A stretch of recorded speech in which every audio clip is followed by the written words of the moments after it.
I'd like to open the meeting, regular meeting of the Carmel-by-the-Sea Planning Commission, Wednesday, November 8th, 2023. Could we please have the roll call? Commissioner Allen? Here. Commissioner Delves? Yes. Commissioner Karapetkov? Yes.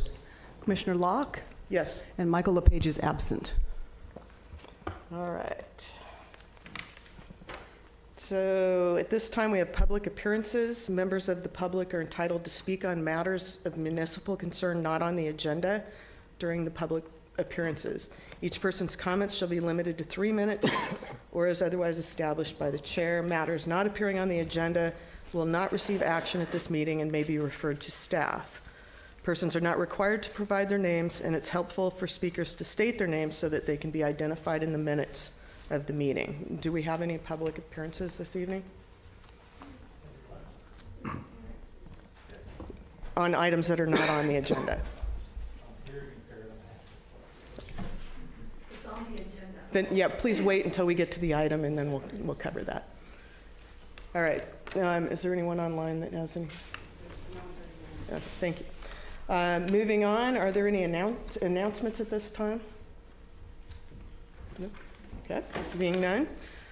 We have one item on the consent calendar. The consent agenda is routine in nature and does not require discussion or independent action.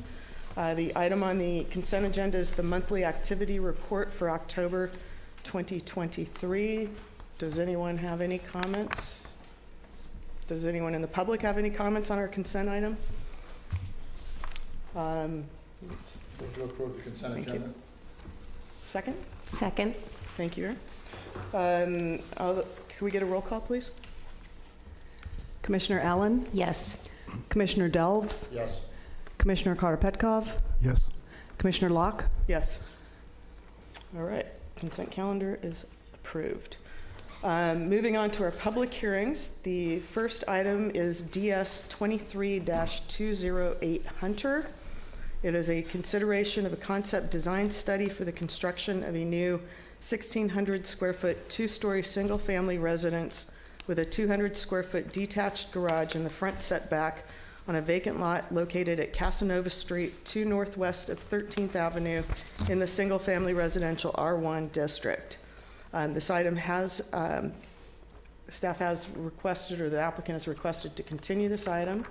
I move to continue this item. Okay, and I do we You have a have to second? open up, but you have to open up for public Yeah, I comment will. first But on the we- continuance can we- before you do your You motion. can't take a motion first. No.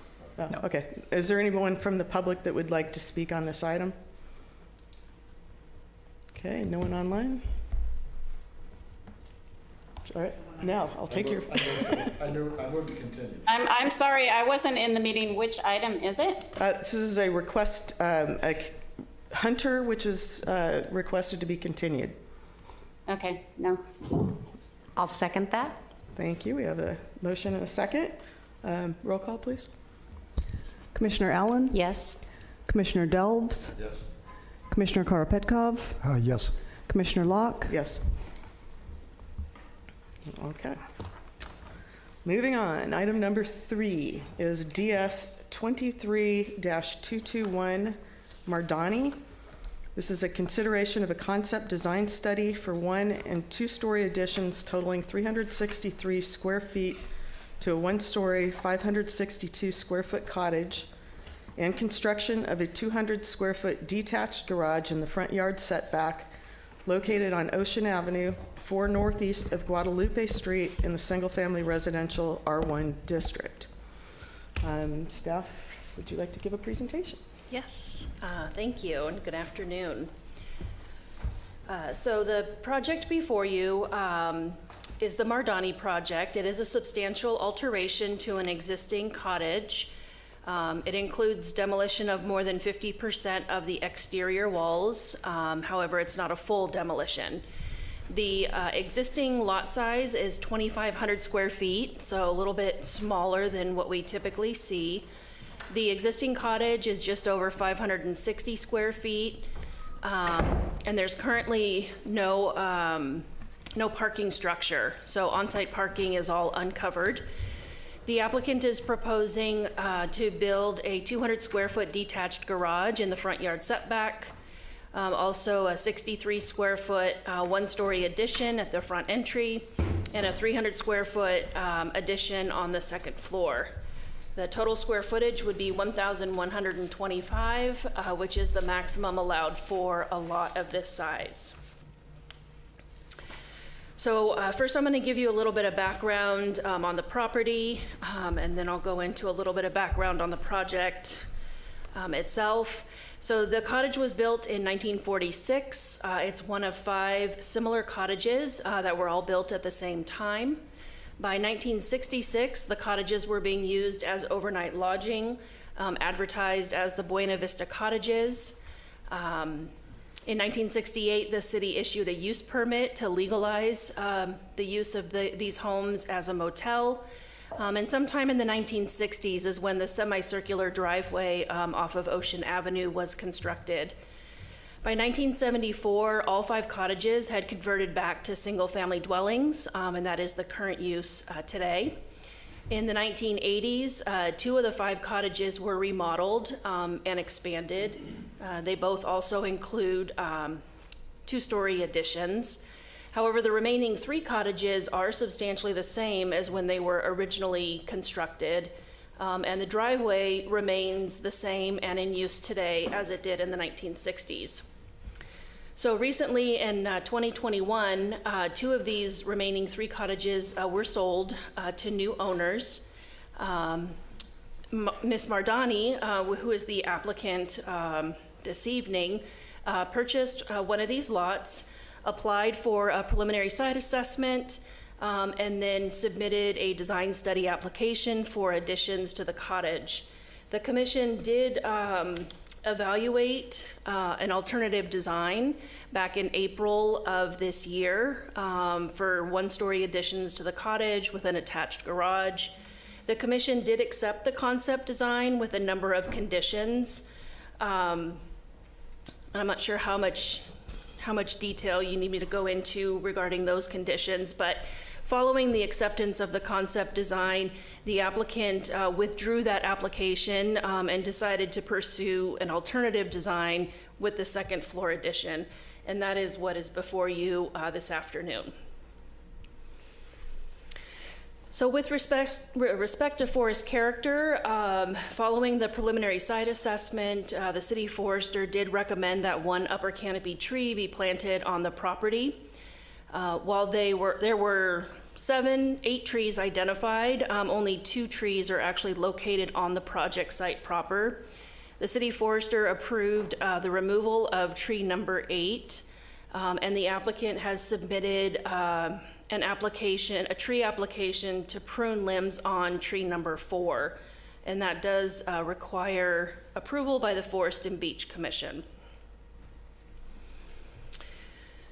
So with respect to privacy and views, this slide depicts where the proposed additions are on the lot. Ocean Avenue is off to the left. You can see the 200 square foot detached garage in the front setback, the 300 square foot second story addition on the rear half of the existing cottage, a 267 square foot deck on the front half of the cottage, and then that small 63 square foot addition at the front entry, which is a single story. So just for a little bit more context, this map depicts the location of the neighboring properties. The neighbors have been quite engaged during the application review process. So the project site actually abuts 4 neighbors. And you can see here the Carlson house is Catherine Carlson, and she accesses her home off of Carpenter Street. Mr. Boyd's house, which we visited today, access to his home is off of 6th Avenue. And then to the west is Miss Rice. She is the recent new owner of the cottage to the west. We've also had some communication with Mr. Pressey, who is to the north there. Mr. Pressey did not submit any comments on this version of the application. So this is just another depiction using an aerial photograph of the relationship between the project site and the neighbors. The configuration is a little bit unique in that Ms. Mardani's property is adjacent to both the Carlson and Boyd properties, sharing about 50 linear feet along that east property line. And this is just meant to depict approximately where the property lines are, just to kind of help you gauge, the location of the balcony in relationship to the neighboring homes, as well as the addition. So with respect to privacy and views, the additions, the second floor addition is on the rear half of the cottage, and then there's that small addition at the front entry. You can see how the front elevation would change. The cottage is set back pretty significantly from Ocean Avenue. So the view of the new construction in staff's estimation would be minimal. So on the west side, which is facing Miss Rice's cottage, there is a new second floor window proposed in bath 2. The window is a 3.6 by 4 feet. It is fixed. It is in a bathroom, and staff is concerned that this might allow for direct views into Miss Rice's rear yard. So the staff recommendation is that the sill height be raised so that it's not, there's not an eye-level direct line of sight to the west neighbor, or potentially using opaque glass. On the east elevation, facing Mr. Boyd's property, 2 new windows are proposed on the second floor.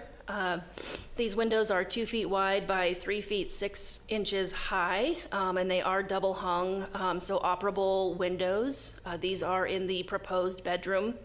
I think as we saw today on the site visit, certainly the window to the left would look down into Mr. Boyd's outdoor patio. So the Planning Commission might consider whether or not these windows need to be modified to mitigate any potential privacy impact there.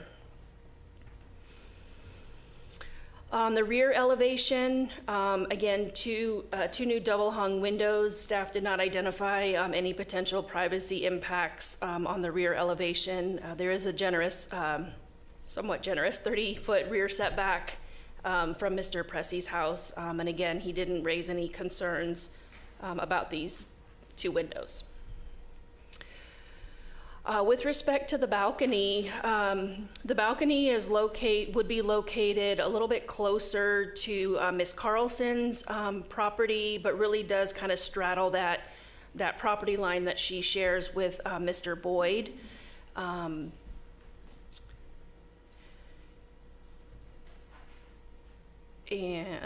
I'm going to start with Mr. Boyd's concerns of view impacts, so loss of being able to see the existing tree canopy, as well as the sunset. These are photos Mr. Boyd provided as part of his written comments. He's also concerned about the second floor addition having impacts to his access to air, light, and solar. And I'm just going to go back to this slide really quick. So his concern is predominantly with respect to the second floor addition, but also does have some privacy concerns with the corner of the balcony being able to potentially see into his rear outdoor patio area. With respect to Ms. Carlson, I know we didn't get a chance to go inside her property today, but she did provide some older photos for us to consider. She does have concerns about impacts to her views. Again, that real generous tree canopy, access to light and privacy. And while we can't see the story poles in these photos, you can kind of visualize the second floor deck just on to the right of that existing chimney. And so there is the potential that someone on the balcony could look directly into Ms. Carlson's interior living spaces, and likewise. So staff does not currently have a special condition regarding the size of the deck, but the Planning Commission might consider whether a reduction in the depth of the deck might help mitigate for that. Moving on to parking and access, this site plan depicts the existing conditions. Just want to note the heavy black line on the bottom left side, that is in the actual public right-of-way, and that's the low stone wall we saw today on the tour of inspection. So the applicant is proposing to shift this wall to the east and for the new driveway configuration to access the garage. So the area outlined in red is a portion of the existing right-of-way landscaping that would need to be removed to facilitate that access to the proposed garage. So the garage is also located in the front yard setback. The Planning Commission does have the authority to approve garages in the setback if they meet certain conditions. This is a summary here of those conditions. Rather than read them out to you, I'll just address each one in the following slides. So the first set of standards is that the detached garage can be no more than 12 feet wide, 250 square feet in area, and 15 feet tall. So the proposed garage is 10 feet wide, which is the minimum required for on-site parking. It's 200 square feet in size, and it's just over 10 feet tall. So it does meet these development standards. The second standard is that at least 50% of the adjacent right-of-way will be landscaped or preserved to compensate for the loss of open space. And as you can see in this photo, there is a generous amount of open space in the adjacent right-of-way. So the project does meet this standard. The next standard is that the encroachment of the garage into the front yard setback would not impact significant or moderately significant trees. So again, the city forester approved the removal of tree number 8, and there are no other significant or moderately significant trees in the vicinity of the proposed garage. The next standard is that the free and safe movement of pedestrians and vehicles in the adjacent right-of-way will be protected. There is approximately 27 feet between the front property line and the edge of Ocean Avenue. There's also no sidewalk on this side of Ocean Avenue. There's actually a dedicated pedestrian pathway on the south side. So staff did find that the garage would not impede the free and safe movement of pedestrians or vehicles. The next standard is that all the development on the site will be in scale with adjacent properties, and the placement will add diversity to the neighborhood streetscape. So this aerial photo, actually Ocean Avenue is on the top of the screen. East Carpenter is on the left side. So the home labeled E for East is actually Miss Carlson's home, and that is a 2-story home. And then the northeast designated home, again, is Mr. Boyd's home. That's a 1-story. And then if you go over to the right to number 10, lot 10, that's Mr. Pressy's home, which is a combination of both 1-story and 2-story building forms. Number 9 is also the same as Mr. Pressy's home. And then 6, 7, and 8 are the 3 1-story cottages in the middle. So this particular block includes a mix of both 1 and 2 stories. It does not contain any detached garages, so all of the garages in this neighborhood are attached to the homes. So staff finds the project meets this standard. And this is just another kind of graphical depiction. We did see the story poles on site as part of the tour to show where the proposed location of the garage would be.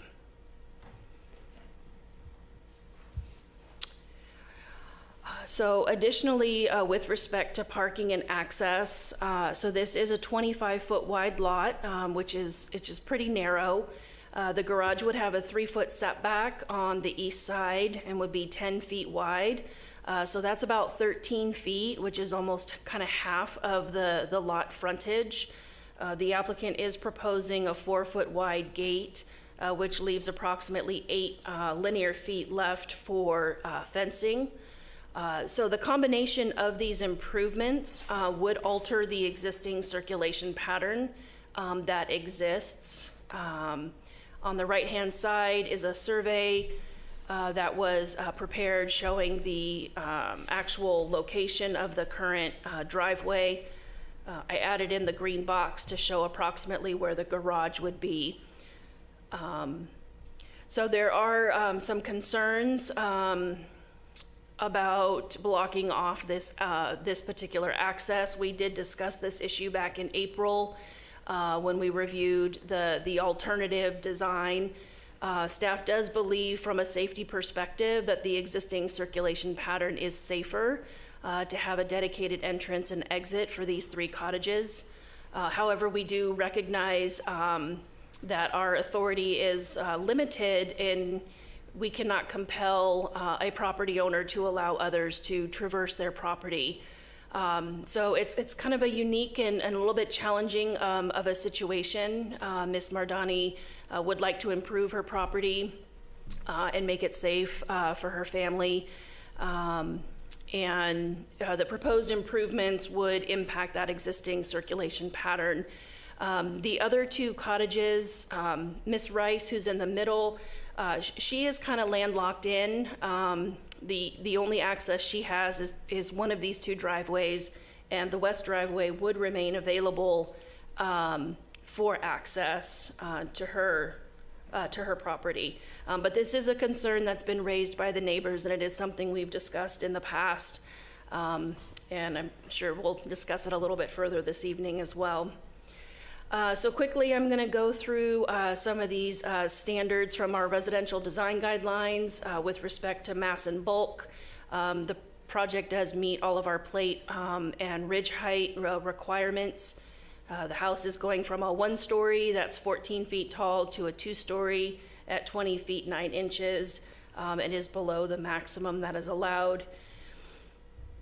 Again, there are 2-story homes within the vicinity of the project, as well as 1-story homes, so quite a mix within this particular block. The roof form will change from a hipped roof to a gable roof. The pitch will remain the same at 4 and 12, and the eaves will be reduced from the current 18 inches down to 12 inches. Am I at the end already? Well, it looks like I am. So staff's recommendation is that the Planning Commission accept the concept design. And I do have a couple special conditions. These are pretty standard. So conducting the volume study before final details, identifying the required upper canopy tree on a landscape plan, and then obtaining approval for the limb removal from the Forest and Beach Commission. Certainly the Planning Commission can add draft conditions to this as well, if it's appropriate to potentially reduce the size of the balcony or any other conditions that might help mitigate some of the concerns that have been raised. So with that, I will conclude my presentation. The applicant is the owner, Ms. Mardani. She is participating via Zoom, and so she's here this afternoon and available to give remarks or answer questions. Okay, thank you, Marnie. At this time, are there any questions from the commissioners for staff? Yep. Go ahead. Go ahead, Mr. Debs. It's just involving the shared driveway, Marnie. To clarify, there are no legal easements in place? That is correct. Okay. Okay, Commissioner Allen? I know that you mentioned like there are limitations on the size of the driveway. Currently, in the proposed plan with the gate and the wood fence, if those were not part of the plan, can neighbors come in and out still through there? It appears tight, but it appears that that might be actually possible.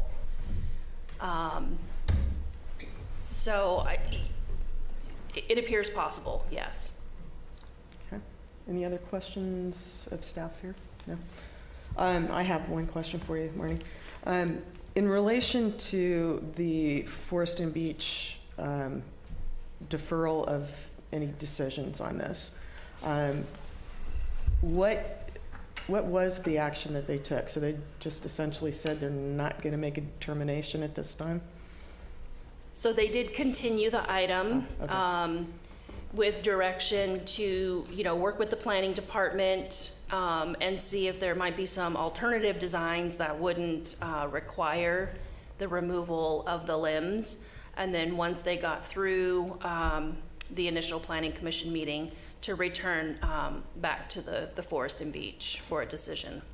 Okay, and how does that, in our review of this item, I mean, to me, that seems, the recommendation of the forester was very specific. At least it appeared to me to be very specific.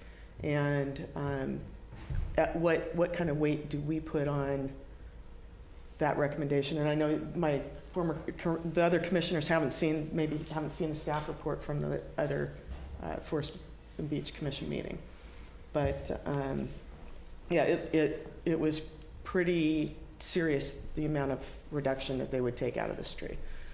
So another thing, the Forest and Beach Commission didn't have the benefit of the story poles being up when they considered the application. And so that was another item that they wanted to be able to see, was the interplay between the proposed design and the limbs.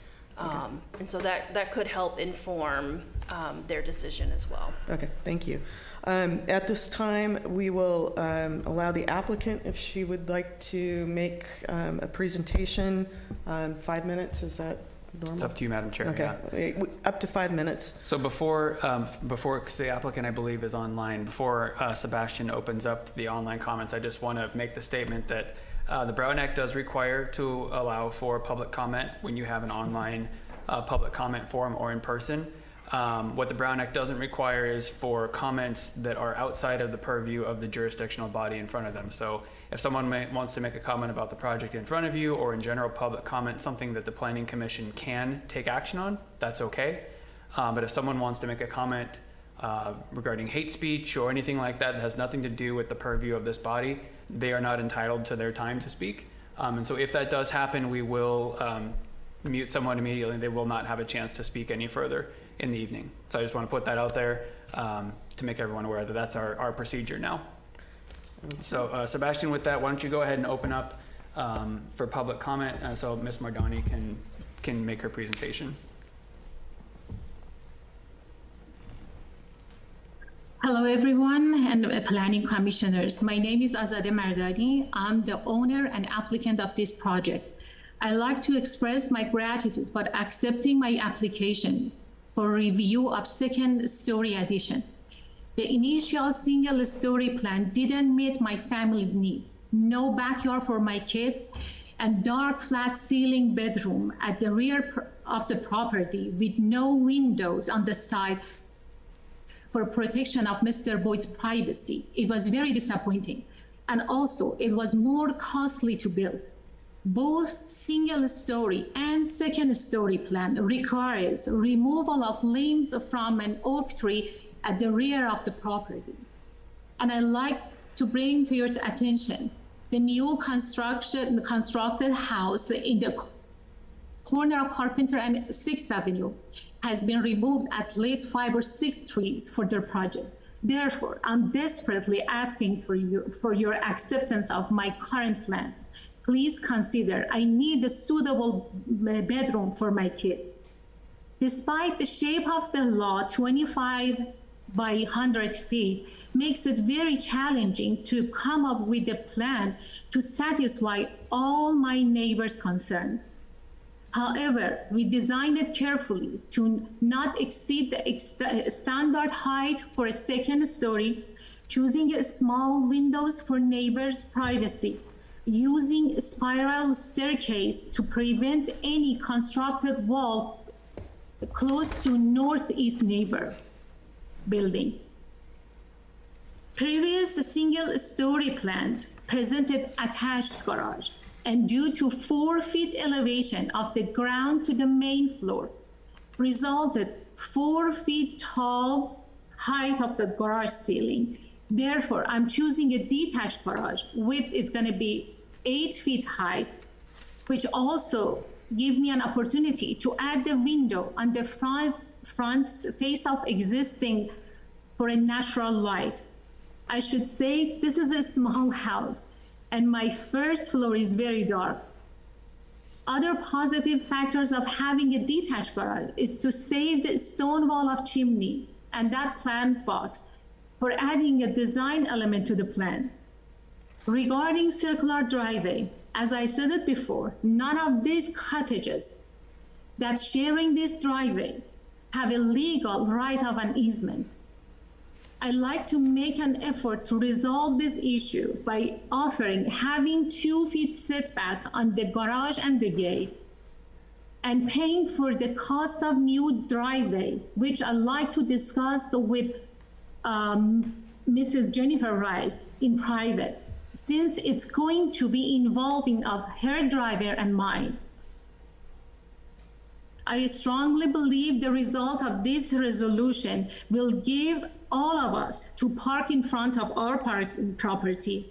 Therefore, privacy and safety of everyone will be protected and no one should back up to Ocean Avenue. I read the staff report and responses of my project planner, Mrs. Marnie Waffle, and I believe most of my neighbors' concern has been answered completely.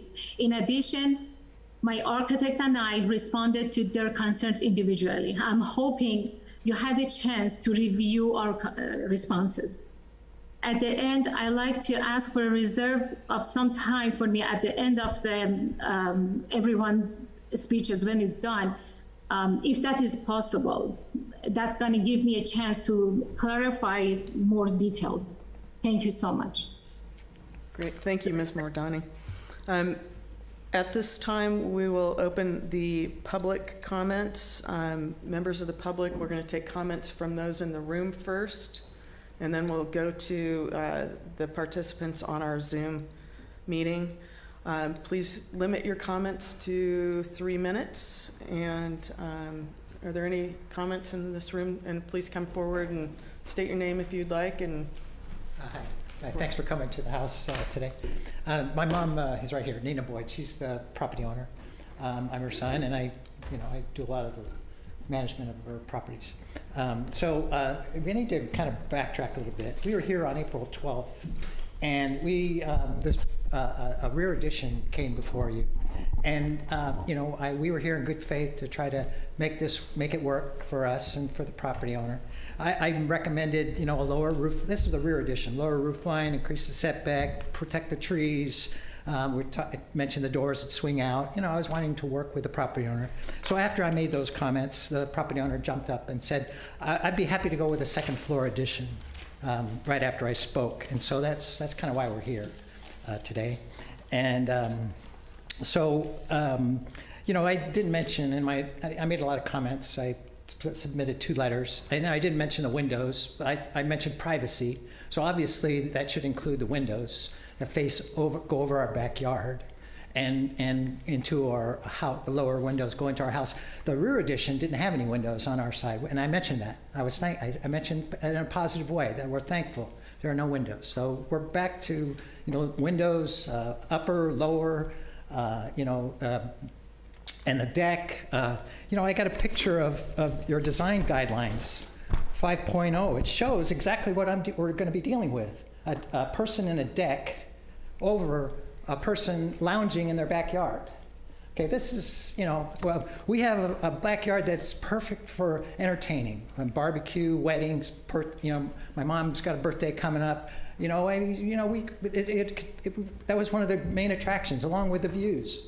And so this pretty much would take away our backyard, basically. I would not want to entertain anyone, we'd have to keep it in the house, because with windows and a deck it would just create too much invasion of privacy. So you know, I think there are other issues, though we're not sure the height's gonna, you know, you did mention the ridge height, but where's the floor? I mean, is the floor gonna be raised up?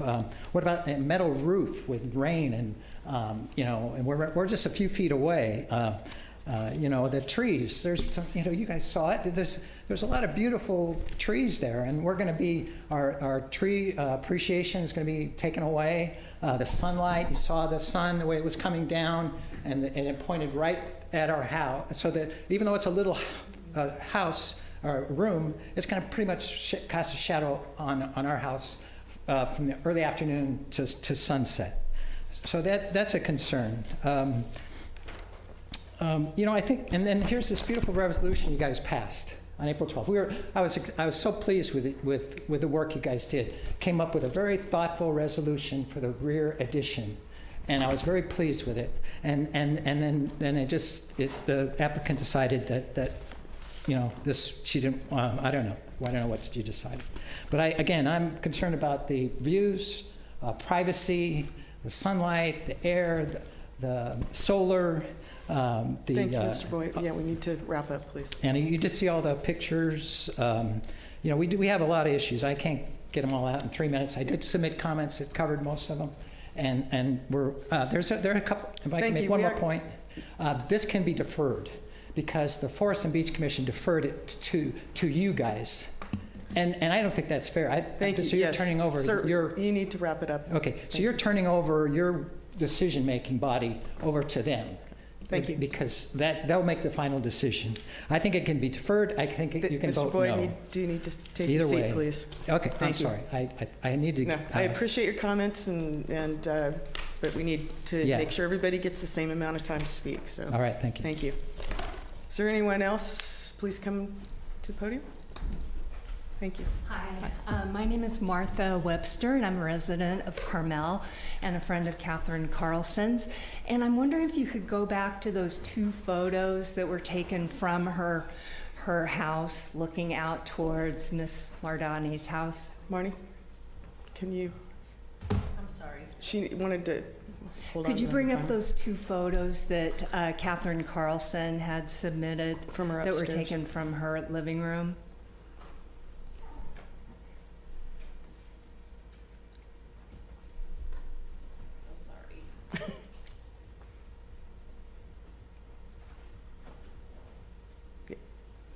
Yeah, if you look at the left photo, that's taken from Catherine Carlson's living room. And Ms. Mardani's balcony is going to come directly up to that chimney, the one that is the one on the right. So anyone standing on that balcony is going to be able to look directly into her living room and really ruin the privacy. So I think it's important to see that. I don't think that it should be there. It's very intrusive. And then the other view from the right, you can see, you know, she's going to lose her privacy. And their house has been there 44 years. So it's been around a long time. So I would very much like you to take it into consideration, and so would Ms. Carlson. Thank you. Thank you, Ms. Webster. Is there anybody else in the room today that would like to speak? Not seeing anyone here. We have several online. What do you want me to do with a? So that's why. So we have seen some of these logging ons. That's why I said what I said. Sebastian's ready. If we unmute someone and they start saying something like that, we're just muting them and they're going to go away. So we may hear some things, but it's going to be very minimal, and we apologize for what anyone might hear. But What haven't we seen? Really? but Okay, we're then- not allowing any video tonight. Then let's go ahead. Fun. I think that's all we have with hands raised. That's all we have with hands raised. So I would say close the public. I would like to speak, please. I'm sorry, I don't know how to raise my hand. My name is Catherine Carlson. Hi, Catherine. Go There we ahead. go. Here we go. Go ahead, Yes. Catherine. You have Yes, 3 good minutes. afternoon, members of the Planning Commission. My name's Catherine Carlson. I'm the owner of the property on the corner of Ocean and Carpenter, which borders Ms. Mardani's property on the east side. My family has owned our house for the past 44 years. Ms. Mardani purchased her non-conforming 562 square foot cottage on a non-conforming 2,500 square foot lot in 2021 and has been endeavoring to expand it ever since. Over the past 2 years, my neighbors and I have been presented with 10 different sets of plans, 3 of which included an 800 square foot ADU as a second story. These plans had to be retracted due to insufficient water credits. This whole experience has caused considerable anxiety for me, and I think it's safe to say for all of Ms. Mardani's neighbors. In fact, the Cass family sold their newly beautifully renovated property recently, in part due to their frustration. A one-story design study with an attached garage has already been conditionally approved, and now Ms. Mardani has put forward a 2-story plan with a large open deck on the second story and a detached garage. This plan entails cutting branches of a significant oak tree on her neighbor's property against the recommendation of the city forester, on top of those that she has already cut illegally from the same tree. It also entails cutting off safe driveway access to the 2 neighboring cottages as well as her own. I'm not in favor of the 2-story plan because the resulting structures will impact my view, my light, and most severely, specifically with regard to the large open balcony and potentially the garage, very close to my house, my privacy. I'm in complete agreement with Mark Boyd and have presented the Planning Commission with a number of photos illustrating the impact the addition of the second story and the large open balcony would have on my home. Not only will the plan before you today severely impinge upon my privacy and my enjoyment of my home, it has also come to light that the east side yard setback varies between 2.7 and 2.9 feet. It's less than the required 3 feet and is therefore non-conforming. The composite setback is also non-conforming. Both of these setbacks were incorrectly portrayed as conforming on the 1-story plan, which has already been conditionally approved. According to the Carmel Municipal Code, when alterations constituting demolition are made to non-conforming structures, the entire structure must be rebuilt up to current code. However, in the plan before you, both the east and west walls are shown maintaining their current non-conforming setbacks, even though significant alterations are made. This contravenes the code and is simply not allowed. Ms. Mardani's former neighbor, Mr. Cass, faced the same issue in renovating his cottage on the west side of Ms. Mardani's property. He was compelled to modify his renovation plans because his wall was also in the setback. There is a reason that these 3 cottages remain today substantially unchanged since they were built in 1946. Finally, I too was obligated to respect the Carmel Municipal Code when renovating my house. Application of the Carmel Municipal Code is an objective exercise in this case. It's not open to subjective interpretation. The Carmel Municipal Code must apply to everyone equally without exception. Thank you, Ms. Carlson. I have one more thing. I must also question whether Ms. Mardani intends to live in the house with her family once finished, or if she's just attempting to maximize her rental and sale income at the expense of her neighbors. Thank you, Ms. Carlson. You need to wrap it up, please. Can I just say one sentence, one more? Very One quickly. sentence.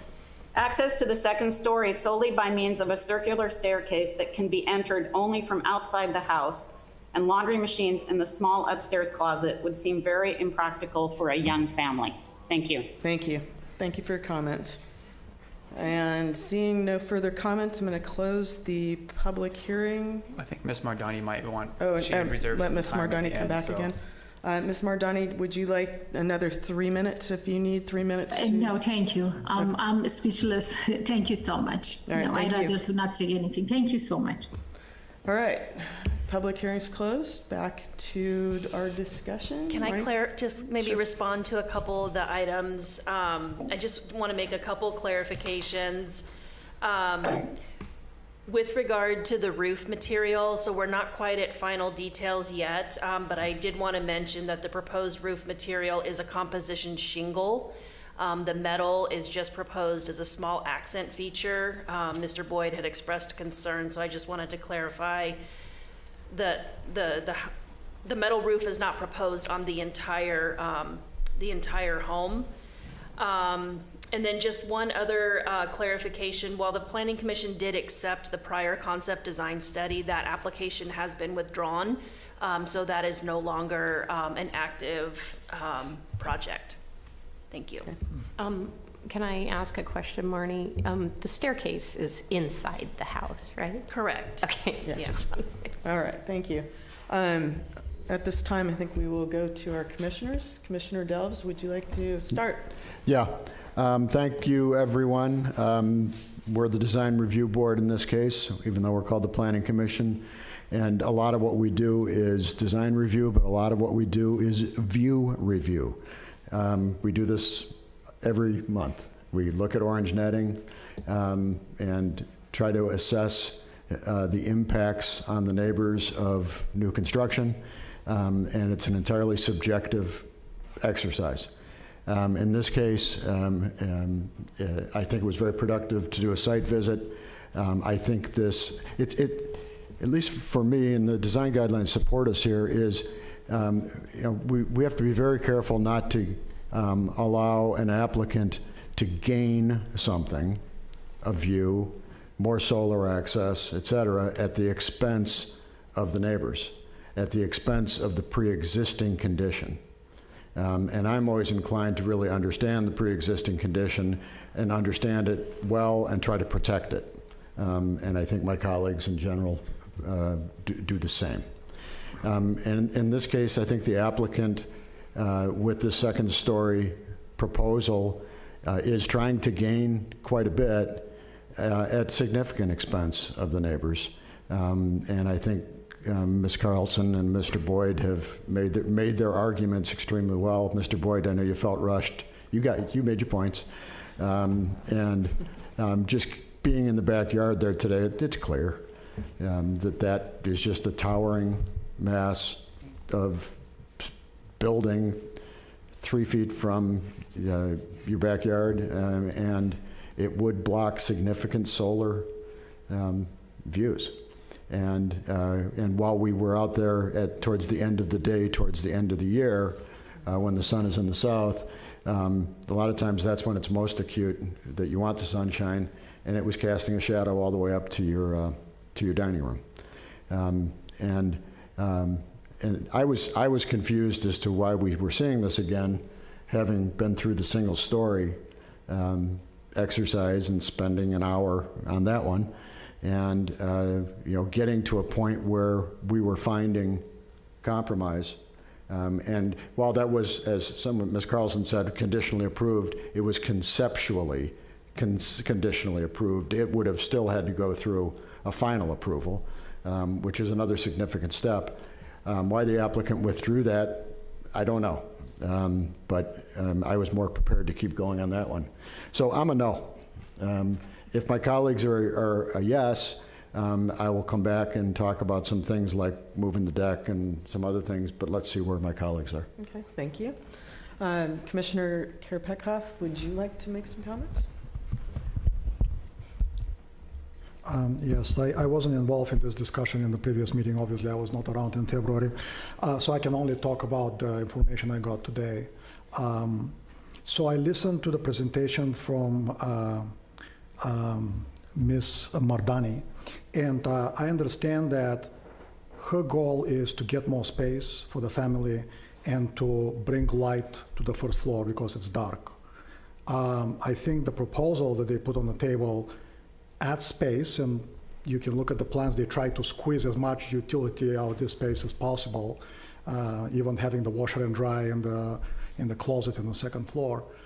So basically, they try to maximize the space with the limited available space on a 2,500 square feet lot. But I don't see in this plan how they're planning to bring light to the first floor, because you saw the side, there's virtually no light coming on the sides, on the left and right side. The only way to get light in is from the south, from Ocean. And they only have one window that it's not labeled on the plan here, but I think it's the 3 by 6 foot window, which is not a big window. 3 feet by 6 foot is not enough to bring enough light into the family room all the way back to the kitchen. It's going to be dark, definitely. So I'm thinking, since we have so many complaints from the neighbors about this balcony, why not reduce or eliminate the balcony and have skylights so that you can bring light into the family room and also bring light into the kitchen, which is, as I understand it, the design objective here from the applicant. I think that is a good way to address both the privacy concerns from Ms. Carlson and Mr. Boyd, and at the same time help the applicant achieve this goal to get light into the first floor. I wouldn't comment about the garage. I think we all agree it's dangerous to back out in ocean, but this is something that I don't think I can influence. So I would like to focus on this particular item. If we can find a compromise here to replace a portion or the whole balcony with a roof with skylights, I think we will be closer to a solution. Thank you. Commissioner Allen? I really liked how Commissioner Delves put his comments. I also want to add that when you purchase a very small lot with a small cottage, the expectation of then being able to build something that accommodates an entire family just doesn't mesh in my head. I don't think you can turn this area into what she's wanting. And so I had some questions about the garage. I didn't understand why you would have French doors on the garage unless there was some intention of creating a living space in there, which I thought was odd. And I think that it's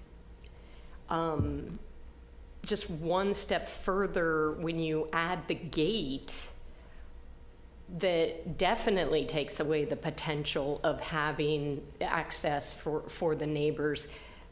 I just wonder why you would do that. And so there's just certain things that I would definitely not approve in this. And I don't know if we could get to a point to make recommendations tonight, but happy to try. Not a fan of the balcony area, so not sure where we want to go from here. Thank you, Commissioner Allen. So I guess my comments, I agree with Commissioner Delves' original comments that it seems almost unworkable. I have concerns with the mass over the neighbors' properties. I think that it certainly has, definitely blocks the light. I have concerns with the tree and the viability of actually having that tree survive something like this. I know that's not our purview, but I'm just going to state that. Certainly have concerns about the safety of the neighbors and the driveway. And I know how people go down Ocean Avenue, and that's really a scary situation. Very concerned about the privacy of the east neighbor, Ms. Carlson, and how that the deck would impact her privacy. I am not supportive of a deck up there at all. And so I think there are a lot of issues with this. I guess I would ask if anybody would like to make a motion at this time. I would move to deny this application. Okay. Do we have a second? I can second that. Okay, we have a motion and a second to deny the application DS 23-221 Mardani. Shall we? So, Madam Chair, because I just want to lay it out there, and Marnie can help me with this, but because we're in the concept phase of this project, what you're denying is the concept portion of this. So, just like if you were to deny the final details, this then gives the applicant, if they wish, an opportunity to appeal, because any decision of the Planning Commission is appealable. So that's what you'd be doing, is denying outright and basically saying, go back to the drawing board if you want, and come back, rather than giving direction, continuing this or whatever with specific direction. It sounds like, and this is fine. I just want to make sure everyone's aware of the decision, because this is how it's going down. That the decision is basically, rather than going back to the drawing board, we're going to continuing this, come back to us later, just flat out no, start all over again. So, because I made the motion, I appreciate the clarification, Yep. I'll stick with the motion. And just the rationale being, there was a single-story concept that was approved, and I would hope the applicant hears us in saying that, and this was so drastically different from it. We would be here for an hour to try and come up with some modification. So that's why I'm just moving to deny. And Commissioner Allen, your second stands as is? Yes. Okay. Can we have roll call, please? Commissioner Allen, Yes. Commissioner Delves? Yes? Commissioner Karapetkov, Yes. and Commissioner Locke? Yes. All right, motion passes. All right, next item is public hearing number 4, which is DS 23269 Johnson. This is consideration of a Track 1 design study referral for the construction of a new side yard fence that exceeds 6 feet tall, located at 2981 Franciscan Way in the single-family residential R1 district. I'll need to recuse myself because I'm too close. Thank you. I'll go have Thank a you. cup of something. And Commissioner Karapetkov has recused himself. Do we have a staff presentation? Yeah, Evan Court is just working on pulling that up right now, so if you'll just give us 1 second, he's usually Yes. pretty quick at getting these things pulled up. And it does look like, from what I can tell, we might have cleared our unwanted friends, but we'll see on this one, so we don't, Jeez. yeah. Yeah. Wow.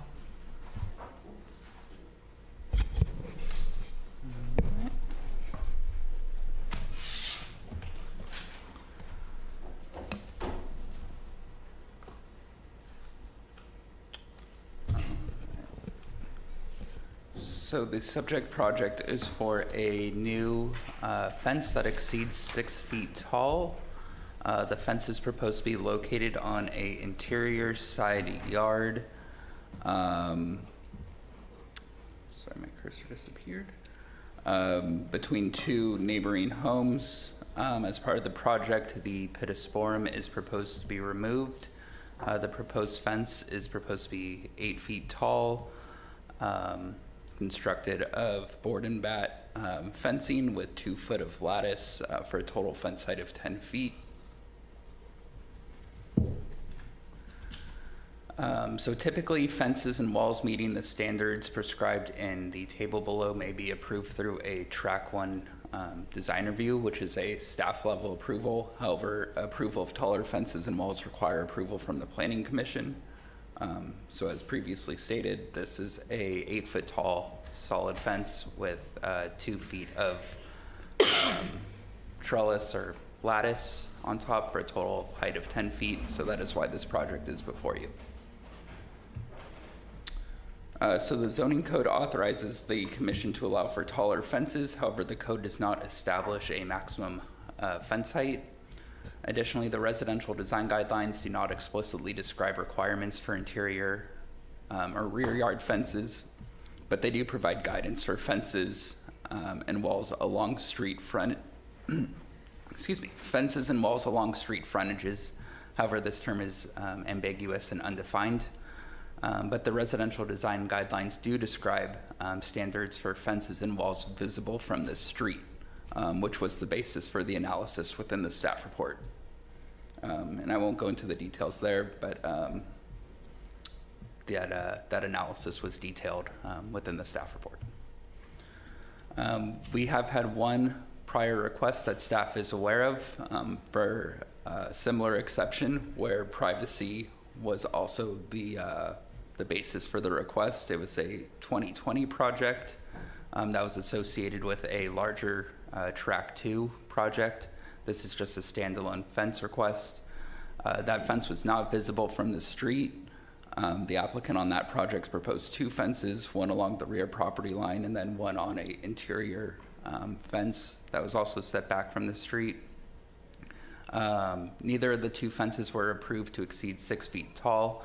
However, an additional height for the trellis on both fences were approved.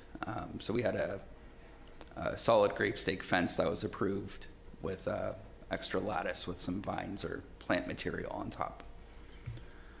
So based on the evaluation of the residential design guidelines, visibility of the proposed fence from the street, and past direction from the Planning Commission, staff is recommending an additional foot of lattice be allowed for the fence in addition to what is allowed for the underlying zoning.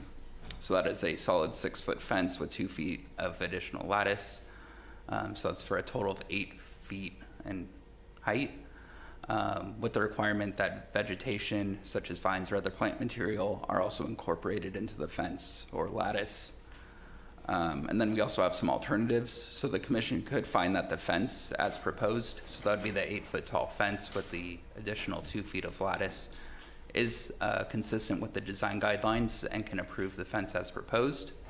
That's option number 1 over on the right. The commission can also amend staff's recommendation to allow for a taller fence or shorter fence, or make additional design changes to the fence. Or option 3 is the commission can also just find that a fence that exceeds the height limits, in this case, is in fact not appropriate and deny the request. And that concludes my presentation. Staff's recommending that the Planning Commission adopt the resolution as described in attachment 1. And I'm happy to answer any questions. Okay, are there any questions for staff? So again, you are recommending 6 feet plus 2 feet? Yes, that's correct. Okay. No other questions? All right. At this time, if the applicant would like to address the commission up to 5 minutes, they may do so. And once that's complete, we'll take questions from the public. Is the applicant, Blake is on the... Yep. Yeah. Hi there. My name is Blake Joplin. I'm a landscape architect.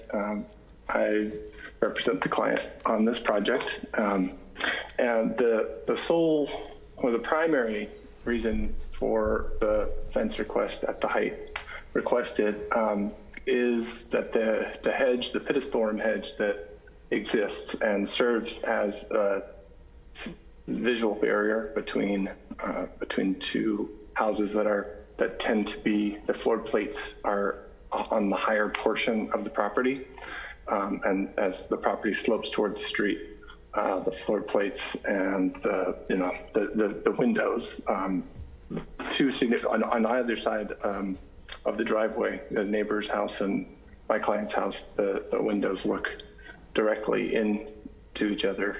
If the hedge wasn't there, unfortunately, the hedge has it is definitely kind of aged out. It looks shabby.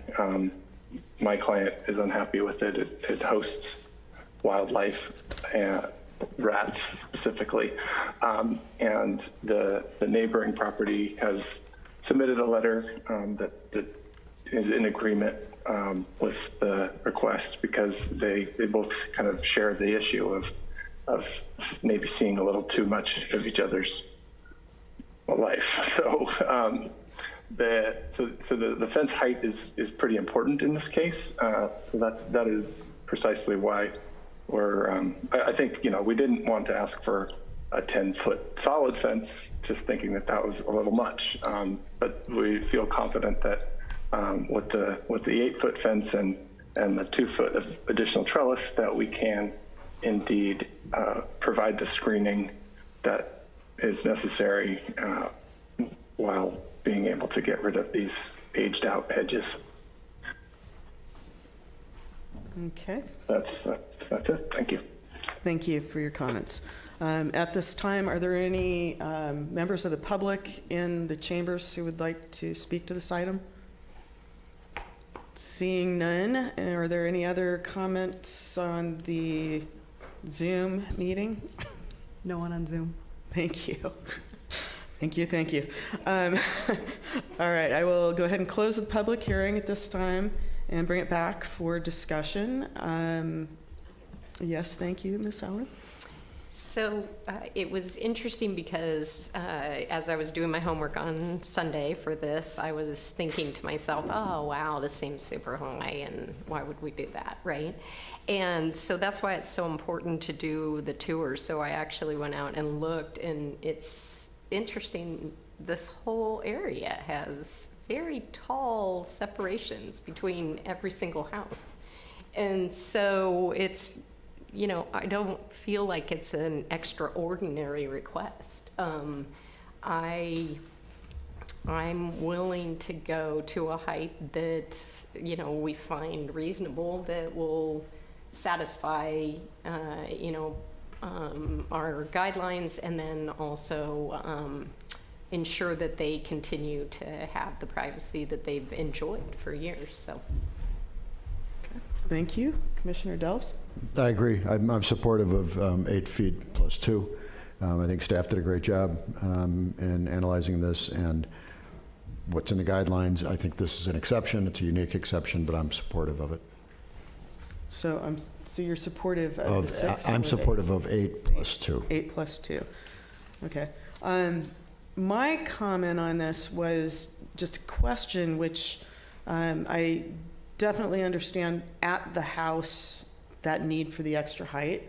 Is there a way that, and it's stepped down on the plan so that, you know, the fence actually steps down as the hill goes down? Is there a way to have 8 feet where the privacy issue is, and then drop the fence size down? That's a good idea. And do, okay. So anyway, I guess that's what I'm thinking, is that we're helping where it's needed, but then complying basically with the staff recommendation. Sebastian, would you be able to switch the slide back over, please?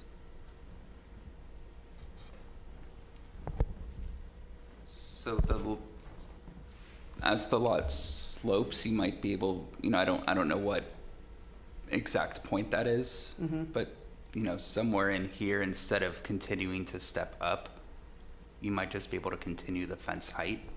So the taller portion is down in the front by the windows. Oh, right, yeah. And then instead of continuing to step up, you just continue the fence height.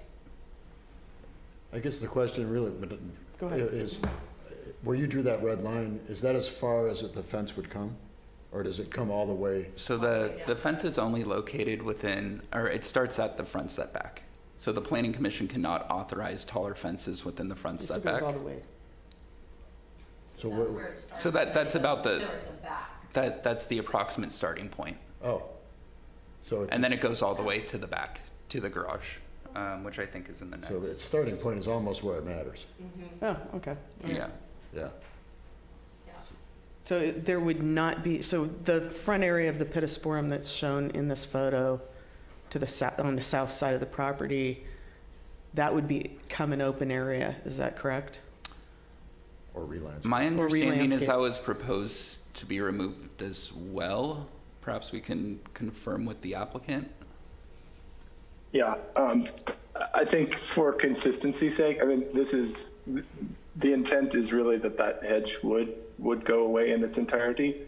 I think what we would want to do is plant something to sort of create a transition from what is, you know, basically grade 0 in front of that fence. We would want to kind of help transition up, because as you see that on the neighbor's property, they have a fence, a short leg of fence that's like a grape stake fence that's at that 15-foot setback. That's perpendicular to our fence. So I think there would be suitable to have, you know, some kind of planting that kind of steps us up to the fence height. Okay, thank you. And just to clarify, the neighbor is in favor of this? Yes. Okay. All right. Would you like to make a motion? I would like to. We do have a resolution in the, okay, we have the Hang on. resolution. Let Staff me grab recommendation. it. Yes, I would like to make a motion that, for a resolution, but this, which, can we go back to the slide where you had the, oh, okay, so that we find that the fence as proposed is consistent with the residential guidelines and approve the fence as proposed by the applicant. Second. Does that work, staff? Or good? Okay, thank you. So we have a motion and a second. Any further comments from, no? Okay. Roll call? Commissioner Allen, Yes. Commissioner Delves, Yes. Commissioner Locke, Yes. and Commissioner Karpetkov is recused. Coming back in, hopefully. It was a beautiful motion, Commissioner Allen. I know you did great. All right. It's dramatic. It's nice. All right. What's that? What did you We decide? can't tell you. Okay, I'll watch the video. Okay, so we are back in with all of our attending commissioners. Moving on to public hearing number 5, DS 23-298 Cruise. This is consideration of a Track 1 design study referral for a detached carport in the front yard setback and amendments to design study approval DS 22-274 Cruise to retain the existing bedroom at the front northeast corner of the cottage, eliminate the previously approved detached garage in the front yard setback on the north side of the property, construct a new detached carport in the front yard setback on the south side of the property, reduce the previously approved additions on the south side and west rear of the cottage and associated site improvements at an existing 1,029 square foot single-family cottage located on Monteverde Street, 3 northwest of 11th Avenue in the single-family residential R1 district. Staff, do we have a presentation? And that concludes my presentation.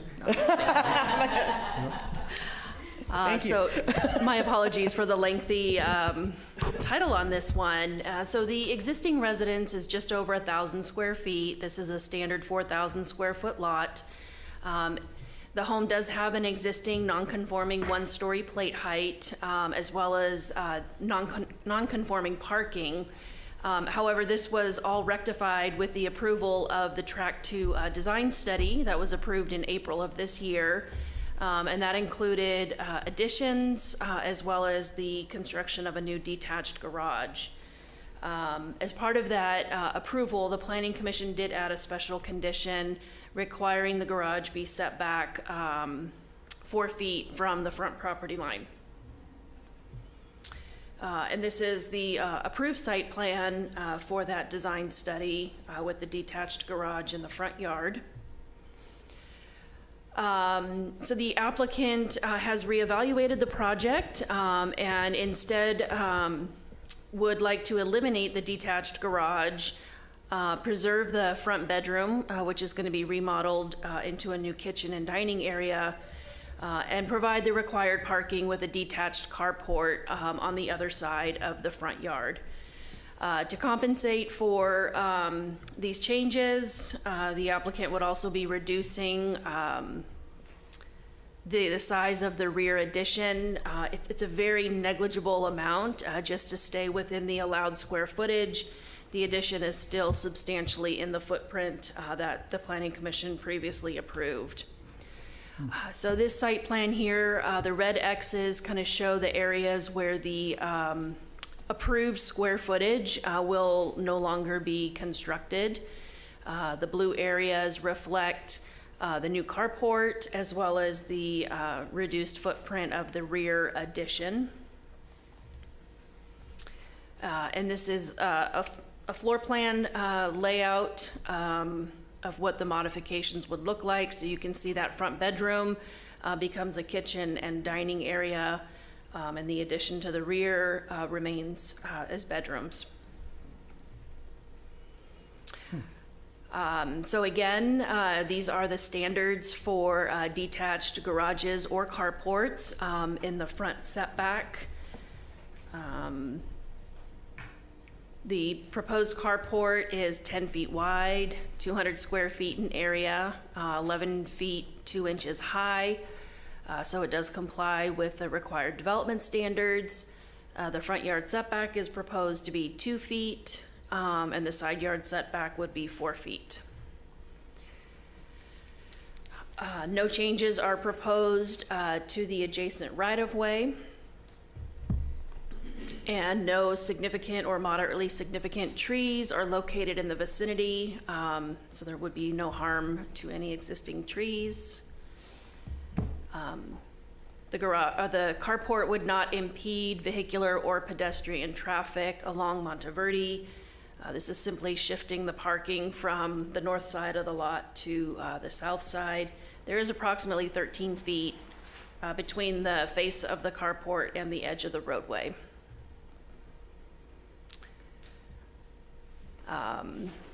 So the carport, again, would be 11 feet 2 inches high. This is a little bit lower than the approved detached garage. It is proposed at the minimum required for on-site parking. The design of the carport would have a front-facing gable roof with a 4 and 12 pitch. The roof material would match the composition shingles approved for the house. And the garages in the immediate vicinity are predominantly attached. There's a detached garage to the south of the project site, which we affectionately refer to as the chicken coop. Otherwise, within the neighborhood, there is not a proliferation of detached garages. So staff's recommendation is that the commission adopt a resolution approving the detached carport in the front yard setback and amending the design study approval accordingly. And with that, I'm available to answer any questions. Any commissioners have questions? No. Okay, seeing none. At this time, the applicant may address the commission. Please keep your comments to about 5 minutes. And then we'll take comments from the public. Thank you. Good evening. Claudio Ortiz representing Reno and Margie Cruz on this project. Thank you, Marnie, for the presentation. I think she did a superb job explaining the project and the concept and how we came to this point. I don't have much to add to what was said, other than we would love to get your approval on this project. We redesigned the concept, and what we came up with sits within the envelope and the massing of the previous approved project. So we're not really adding anything to the project. In fact, we're actually reducing massing and the size of the building. And in that token, we're also celebrating the actual existing structure as is, the materials, and keeping that, you know, the structure as is, which is, I believe, a positive thing for the overall, you know, Carmel community, if I can put it in those terms. Like I said, I don't have much to add, so I'd be more than happy to answer any questions you have. Okay, thank you, Claudio. Does anyone have any questions? No, seeing none. Thank you. Perfect. Thank you. And do we have anyone from the public in the chambers today that would like to speak to this item? Okay, seeing none. I don't see any hands raised on our Zoom call either. So we will go ahead and close the public hearing at this time and go back for discussion. And I would ask, let's see, whose turn is it? How about you? Director Petkoff to please make some comments. Yeah, that's the easy one. I mean, it's a very straightforward remodel. I agree with the recommendation from staff to approve that, because I understand it's keeping more from the existing structure, and it's also making it more open, if you wish, yeah. Now we have a carport instead of a garage, which is great. So. Thank you. Commissioner Allen? I agree. Thank you. Commissioner Delves? I move to approve. Thank you. Do we have a second on that? Oh, I'll second that. Okay. Sure. And I'll just add my really fast comment that You get a turn. no, I just want to say that I'm pleased to see that the chimney's going to be there, because remember we were all very concerned that. How did I miss that? No, the he's chimney's not. gone. Yeah, oh, darn. chimney's okay. gone. I thought that Darn was going to it. keep the chimney in place. Okay, I take back my comments, but You're no longer pleased. yeah, not well. Oh, well, no, it'll be nice. So, could we have a roll call, please? Commissioner Allen? Yes. Commissioner Delves? Yes. Commissioner Karapetkov? Yes. Commissioner Locke? Yes. Thank you. Motion passes. All right. Moving on. Let's see. We are at number 6, which is DS 23-2126 Barnes This is consideration of a combined concept and final design study and associated coastal development permit for a 333 square foot rear addition and a new 185 square foot rear deck located on Santa Fe Street, 3 southwest of 2nd Avenue in the single-family residential R1 district. Marnie? Thank you. Thanks. Okay, so the Barnes project is a proposed interior remodel and a rear addition to the historic G.H. Phillips House. The project also includes the construction of a new smaller rear yard deck. This property is unique in that it contains one half of a 2-car garage, and it is shared with the neighbor to the south. No changes, however, are proposed to the garage, so we're just gonna focus on the changes to the house. So the G.H. Phillips House was constructed in 1925. It is a craftsman bungalow. In 2003, it was evaluated for historical significance and added to the local historic inventory. It was noted that this particular home is an unaltered example of a front gabled type of craftsman bungalow. And so that character defining front elevation will be preserved as part of this project. So again, this is a 4,000 square foot lot. The existing home is 660 square feet. It's a single story with an existing rear deck. The applicants are proposing an interior remodel to convert the existing living room to a bedroom, and then convert an existing bedroom to an ensuite bathroom. The addition on the rear of the home would be for a new living room, and then a reconfigured deck between the addition and the garage.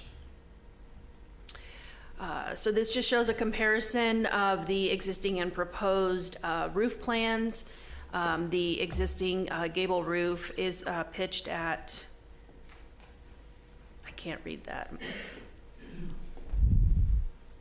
My apologies. I can't read the pitch of the existing roof, but I can tell you that the additions on the rear of the home are going to be below the ridge height of the existing house, and the pitch will be differentiated just slightly. So additions to a historic resource do require a determination of consistency with the Secretary of the Interior standards. This does require review by our Historic Resources Board, who did adopt a resolution issuing that determination with just one condition, to ensure that the board and batten siding on the addition is differentiated from the siding on the historic house. So the original board and batten siding has 2.5-inch battens with a 10-inch spacing. The applicant is proposing 4-inch battens with a 20-inch spacing. Staff does find this sufficiently differentiates the old from the new, and is supportive of the proposal. Another element to this project, the Historic Resources Board approved the creation of a design nonconformity in the composite side yard setback. So the Historic Preservation Ordinance does allow for the creation of a design nonconformity when that preserves the historic integrity of the resource. And this is just sort of kind of on a technical note. The existing side yard setback is over 5 feet 4 inches, and the proposed addition would continue the wall of the existing building. However, because of the shared garage located on that south property line, there's no way to actually meet the composite setback without demolishing the garage.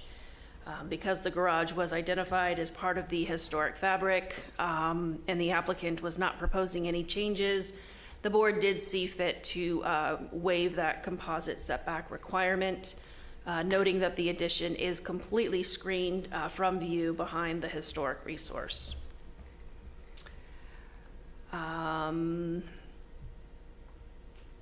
Talked about that. So with respect to forest character, the city forester has identified 7 trees on or adjacent to the property. No significant impacts were identified to any significant trees. Also, staff did not identify any view or privacy impacts related to this addition. And with respect to parking and access, the required off-street parking is accommodated on the existing driveway. Not much to say about mass and bulk. It is a single-story addition on the rear of the house.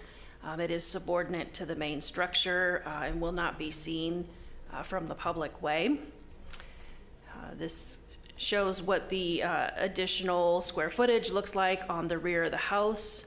Due to the sloping topography, the height is taller in the rear than it is in the front, but again, completely screened from public view. This provides the south side elevation view of the addition in relationship to the historic structure, and you can see that drop in the roof height, which keeps the addition kind of nestled in the back of the cottage. And this is just a 3D rendering of that south elevation. Kind of gives a better picture of the subordination of the addition to the cottage. This shows the north other side elevation.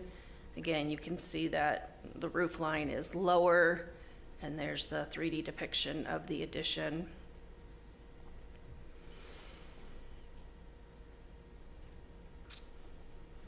Did we look at this one already? Yes. We couldn't read it last time. I couldn't read it. Well, here, thankfully, I wrote it in big print. So the existing roof is pitched at 5 and 12.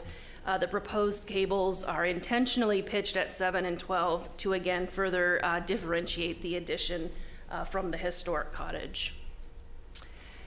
Regarding finished details, the applicant's proposing a composition shingle roof, aluminum-clad wood windows and doors, the differentiated board and batten siding, and the rear deck and stairs would be constructed with a composite decking. The project does also include 5 new skylights. There currently are no skylights on this residence. However, they are all located on the rear addition. They are all screened from public view. The applicant is proposing to install shades in all of the skylights. So staff is supportive of the skylights. Applicant's also bringing the property into compliance with site coverage, reducing it by about half, which is fantastic. And staff is recommending the commission approve a combined concept and final design study with these special conditions, which are pretty standard, so nothing earth-shattering there. And that concludes my presentation. Happy to answer any questions. Do we have any questions for staff? No. All right, seeing none, thank you, Marnie. At this time, we'd like to have the applicant address the commission. Eric, would you like to go ahead? Yeah, I didn't know if my video would come up or not, but looks like I'm blocked from video. But I just wanted to say that we tried to create a quiet, complimentary, and straightforward design, which has been met with support by the neighbors. And we're looking forward to gaining your support. Thank you. At this time, are there any questions for the applicant? No. No? Okay. Would anybody in the chambers like to address this item? I see no one here, and I see no one online. So I'll close the public hearing and bring it back to the commission. And Commissioner Allen. I think it's super thoughtful, and I really love seeing projects where the neighbors are happy, and I approve it. Thank you. Commissioner Delves? This is a poster child of how to make a historical structure functional in the, what century are we in now? In the 21st century, in a tasteful way that is just completely perfect. So I'm supportive. Thank you. Commissioner Kiripatka? Same here. Yeah, very, very nice remodel, and it complies with all the requirements from the historic board, so I think we're safe here.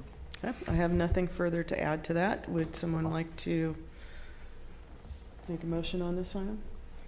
Yeah, I would like to make a motion to approve. Okay, and adoption of the resolution, or staff? And I can second that. Thank you. Yeah. All right, we have motion and a second. Can we have roll call? Commissioner Allen? Yes. Commissioner Delves? Yes. Commissioner Karapetkov? Yes. Commissioner Locke? Yes. Thank you. Motion passes. We'll just keep going here. Okay, item number 7, which is DS 23196. Three Hounds Enterprises LLC. Consideration of a concept design study for substantial alterations to an existing single-family residence located at San Antonio Avenue 2 northwest of 11th Avenue in the single-family residential R1 district and beach and riparian overlay. And are we ready for a staff presentation? All right, take it away.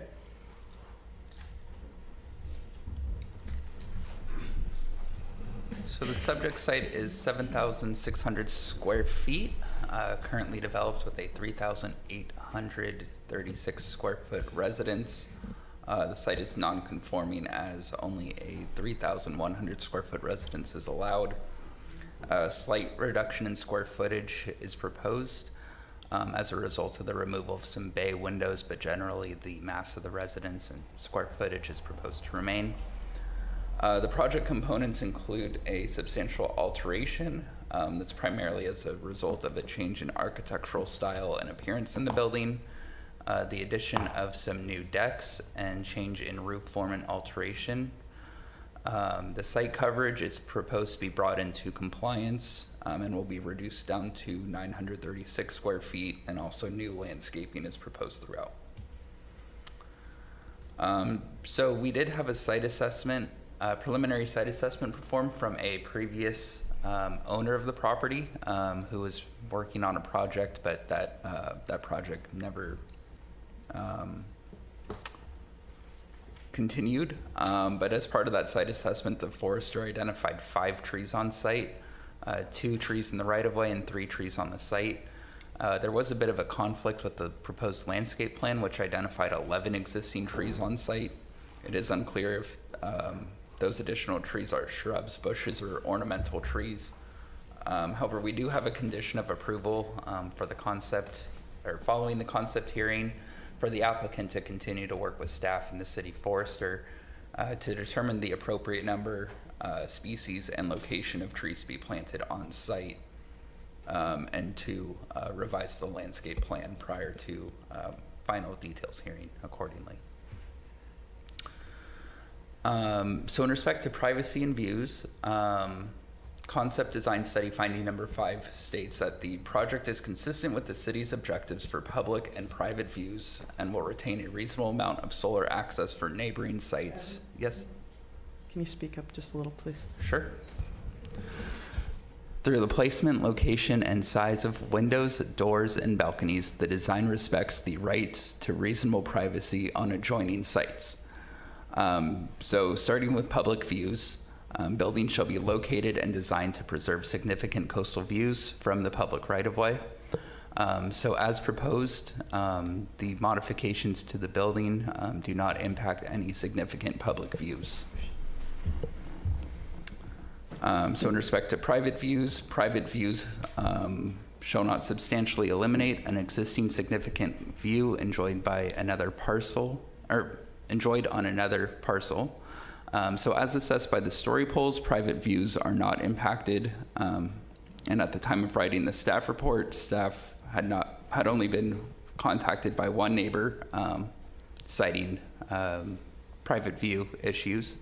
However, in their letter, they stated that their ocean view impact was minimal and the view impact appeared to be related to the design of the residence. In terms of solar access, there are no changes to the building form that would affect solar access. So in respect to privacy, the design should respect the rights to reasonable privacy on adjoining sites. So prior to writing the staff report, no initial impacts to privacy were identified. There was only one correspondence received regarding privacy, which was from the neighbor to the south. Staff had received some correspondence that the applicant worked with the neighbor to revise the design to find a resolution, which will be discussed on the next slide. Following completion of the staff report, there were multiple correspondences received, all of which have been forwarded to the commission or were attached to the staff report. Those concerns primarily included privacy concerns regarding views from the deck, or both decks. There's an upper deck as well as a lower deck, as well as noise impacts from the decks. The applicant has been working with and meeting with the neighbors and is prepared to address their concerns as part of the applicant's presentation. So on the left, we have what was initially proposed as part of the project. So we have this lower roof deck element. This was the initial railing height, which is shown by this story pole. After meeting with the neighbor to the south, the applicant proposed to raise the level of the railing up to about, I believe it's 5 feet and change. Then with the additional foot of lattice on top, it's approximately 6 feet. To address the neighbors to the south's privacy concerns. So this photo isn't updated to reflect the staking, but this photo in the top right has been modified accordingly. Another concern of the neighbors was the noise impacts in respect to the gathering space on the lower floor deck. So staff missed this during the initial review of the application, but one of the concerns was the potential noise and light impacts by the TV that was proposed to be integrated into this chimney. So there is a provision in the municipal code that says that when when chimneys project above a flat deck, they are limited to a horizontal dimension of 3 feet 4 inches. So this chimney exceeds that dimension. And then also when they project above a roofline, flat deck, parapet wall, they shall not contain any storage space, access openings, or other uses unrelated to the vent function of a chimney. So because this has some accessory uses, those uses would need to be omitted from the chimney. So of course the fireplace could remain because that's the function of a chimney, but any accessory uses would need to be removed. So in terms of mass and bulk and building and roof form, the building primarily is maintaining its existing form, with the only change being for the second floor deck. So the bottom row is the existing building, with the the proposed building being on the upper floor. Sorry, not the upper floor, the upper row. And then the red boxes just kind of highlight and identify where that proposed change is happening throughout.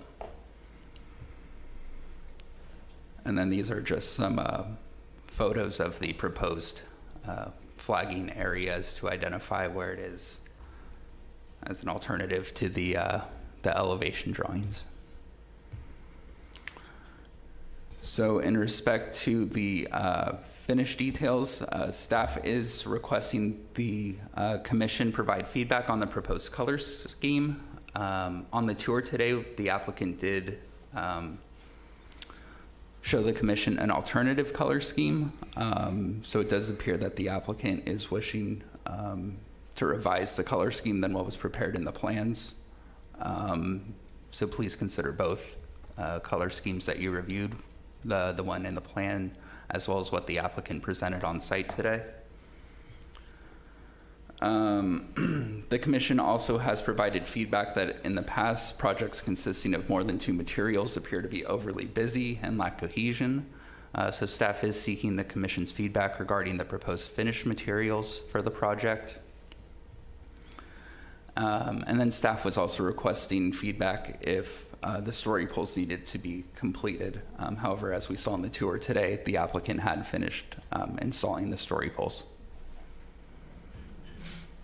And with that, staff recommends the Planning Commission adopt a resolution accepting a concept design study for a substantial alteration as described on the slide. And that concludes my presentation. I'm happy to answer any questions. Thank you. Are there any questions for staff? Go ahead. Do you have a copy of the color scheme that was presented on site? Oh, okay. Okay. Any other questions? All right. At this time, we will go ahead and open the public hearing, have the applicant come speak to us. Give us the information for up to 5 minutes, please. Thank you very much. Do you mind bringing up my slideshow? Thanks, Evan. If you just want to say next whenever you want me to go to the next one. Great, thank you.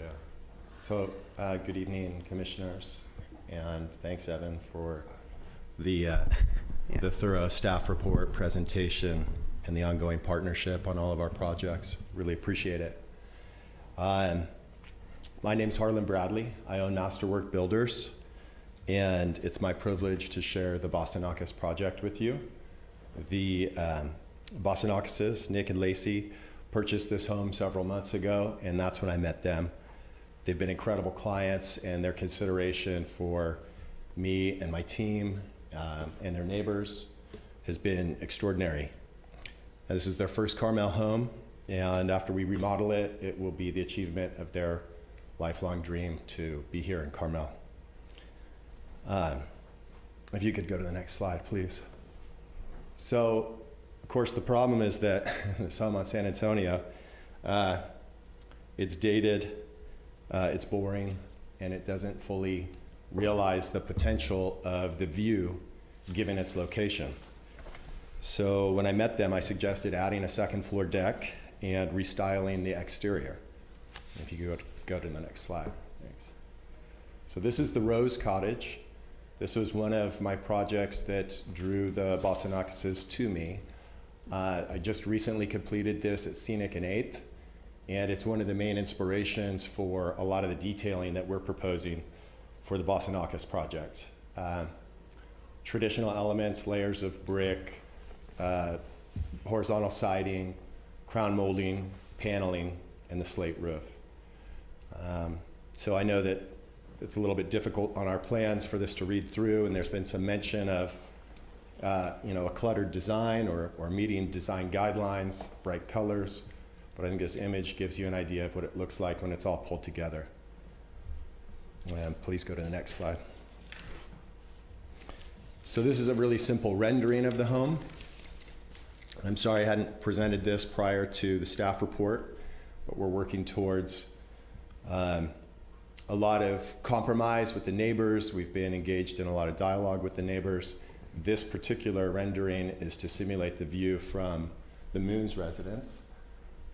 Shirley and Wayne Moon are some of the neighbors that'll be speaking to you this evening. The project does impact them, and so we've taken that very seriously and wanted to present the rendering from their perspective. Next slide, please. So, in addition to our concept, I am seeking your feedback on our palette, and an update from the proposal was we'd like to apply for the body color of Apollo Landing, and we presented this on site today in the brightest sunlight possible so that we could demonstrate its greatest impact. Next slide, please. In addition to the Apollo landing, we're proposing white trim and windows and a slate roof, similar to this image. This is another reference property for us. And while this is a close-up, this is another iconic home at the corner of Ocean View and Scenic. It's a lot of people's favorite when they're walking on Scenic. And last slide. Additionally, this is an antique brick. We're updating our proposal to include this more natural and varied brick with depth rather than have the painted brick, in an effort to give a more muted and quiet palette. So we're joined by some neighbors this evening, and Nick and Lacey and I have been in close contact with all of them. We're very sensitive to their concerns, and we've agreed to several compromises to meet their needs. So we're committed to a cooperative approach, and we'll follow through on everything that we've agreed to. I'm going to give Nick Bosanakis a chance to speak, and then the neighbors themselves, so you can hear these concerns directly from them. But as a preface, we've agreed to reduce the deck size to mitigate the view impact to the moons, raise the front living room roof to better conceal the deck and simplify the roof structure, move the rear patio stairs to mitigate the privacy concern to the McWalters. I believe the McWalters are joining us via Zoom. And also reduce the main patio fireplace chimney, as outlined by Evan as a precondition of the resolution. We'd also delete the proposed TV on the back patio for everyone's benefit, especially Lacey's. I hope you like the project. I'm looking forward to everybody's comments and continuing the conversation. I'm here to answer any questions. And with that, I'll turn it over to Nick and then the neighbors. Thank you very much. Okay. So we'll go to the other applicant at this time. Yeah, they're on Zoom. Okay. And by the way, I am not right now, and when I okay. go back on, it's probably going to come through my computer again until I mute. Okay. So I got thrown off for a minute. Okay. But All right, Nick, we got you. Go ahead. Hello, can everybody hear me? yes. Yes, sir. How you doing today? Hope everybody's well, and appreciate the time and the effort everybody's putting into this project, and definitely a lifelong dream of me and my wife, 30 years in the making, to get to Carmel. Definitely enjoy the weather, the people, the commerce is unbelievable in terms of customer service and the ambience of Carmel. And I appreciate the neighbors. The good thing about this process is we've gotten to know each other. We've had incredible dialogue over the last several weeks, and I'd like to thank them because we're kind of pushing the envelope to try to not only get the project done, but keep it in consistency of Carmel and what Carmel is all about. So I'd like to say thank you. Harlan has been incredible, worked tirelessly to accommodate everything and stay within the consistencies of the project. So having said that, I appreciate you guys, and look forward to meeting some of you guys in the future and being there as soon as we can. Thank you. Thank you. At this time, we'll go ahead and take comments from the public that are in the chambers right now. If you'd like to come up and introduce yourself, and you have 3 minutes. Thank you. Okay, thank you. First, I want to thank you all for the work you do. It's the first time I've seen it up close, and you keep our town nice, and I really appreciate it. We live just south of the project house, the McCarvers. We bought our house, and it was built in 1998. We bought it, we're at first occupants. We have one big, huge concern, which is our privacy, and it's all centers around the upstairs deck. Oh, I'm sorry. Our concern centers around the upstairs deck, and I really appreciate, we've met Nick and Lacey, and they live in Fort Worth, and they're wonderful people, and they're very thoughtful. Harlan has been working with us to really make this work for everybody. We really appreciate him working out. The problem is the roof deck, the way it's designed, it has to have a wall around it to maintain our privacy, because our deck is 5 feet higher than their proposed deck. And if you look at the angle, that means that we need a big wall. Otherwise, their 17-foot deep deck, we can see, they can see us on the other side. You can also see inside our master bathroom from that deck, unless you have a very high wall. The problem is when you put the big high wall there to protect our privacy, the moons across the street, it messes up their view, and it's not a pretty sight to look at with just a big wall going across. So that's the dilemma. I was hoping that we think everybody ought to have an upstairs deck. We just love ours. We go out there and watch sunsets and have a glass of wine. Everybody ought to have one. But we really wish there was another way for Nick and Lacey to have an upstairs deck without this conflict that happens between us and also with the moons. The other thing about our house, my wife and I are getting close to 80 years old. You might wonder, why are we concerned about this? And well, our house is going to be left to our daughter. Our daughter is a school teacher in San Francisco, and she's going to move there when we move out. So I want to protect that house for her. It is our primary concern. And so the other secondary concern I have is that we watched the house being built. It took 5 years to build it. It was Rose Finer's house. It's hardly been lived in all these years. And it just seems a shame to tear it down to do all this work. Is the pleasure worth the pain? We're going to have a lot of traffic. Our street, beachgoers block our street in the summer. Often I can't find a parking place at my own house. So, we're concerned about that. But our primary concern is really the privacy issue from the upstairs deck. So thank you all very much. I finished Thank ahead you. of time. You did great. Thank you. Next, please.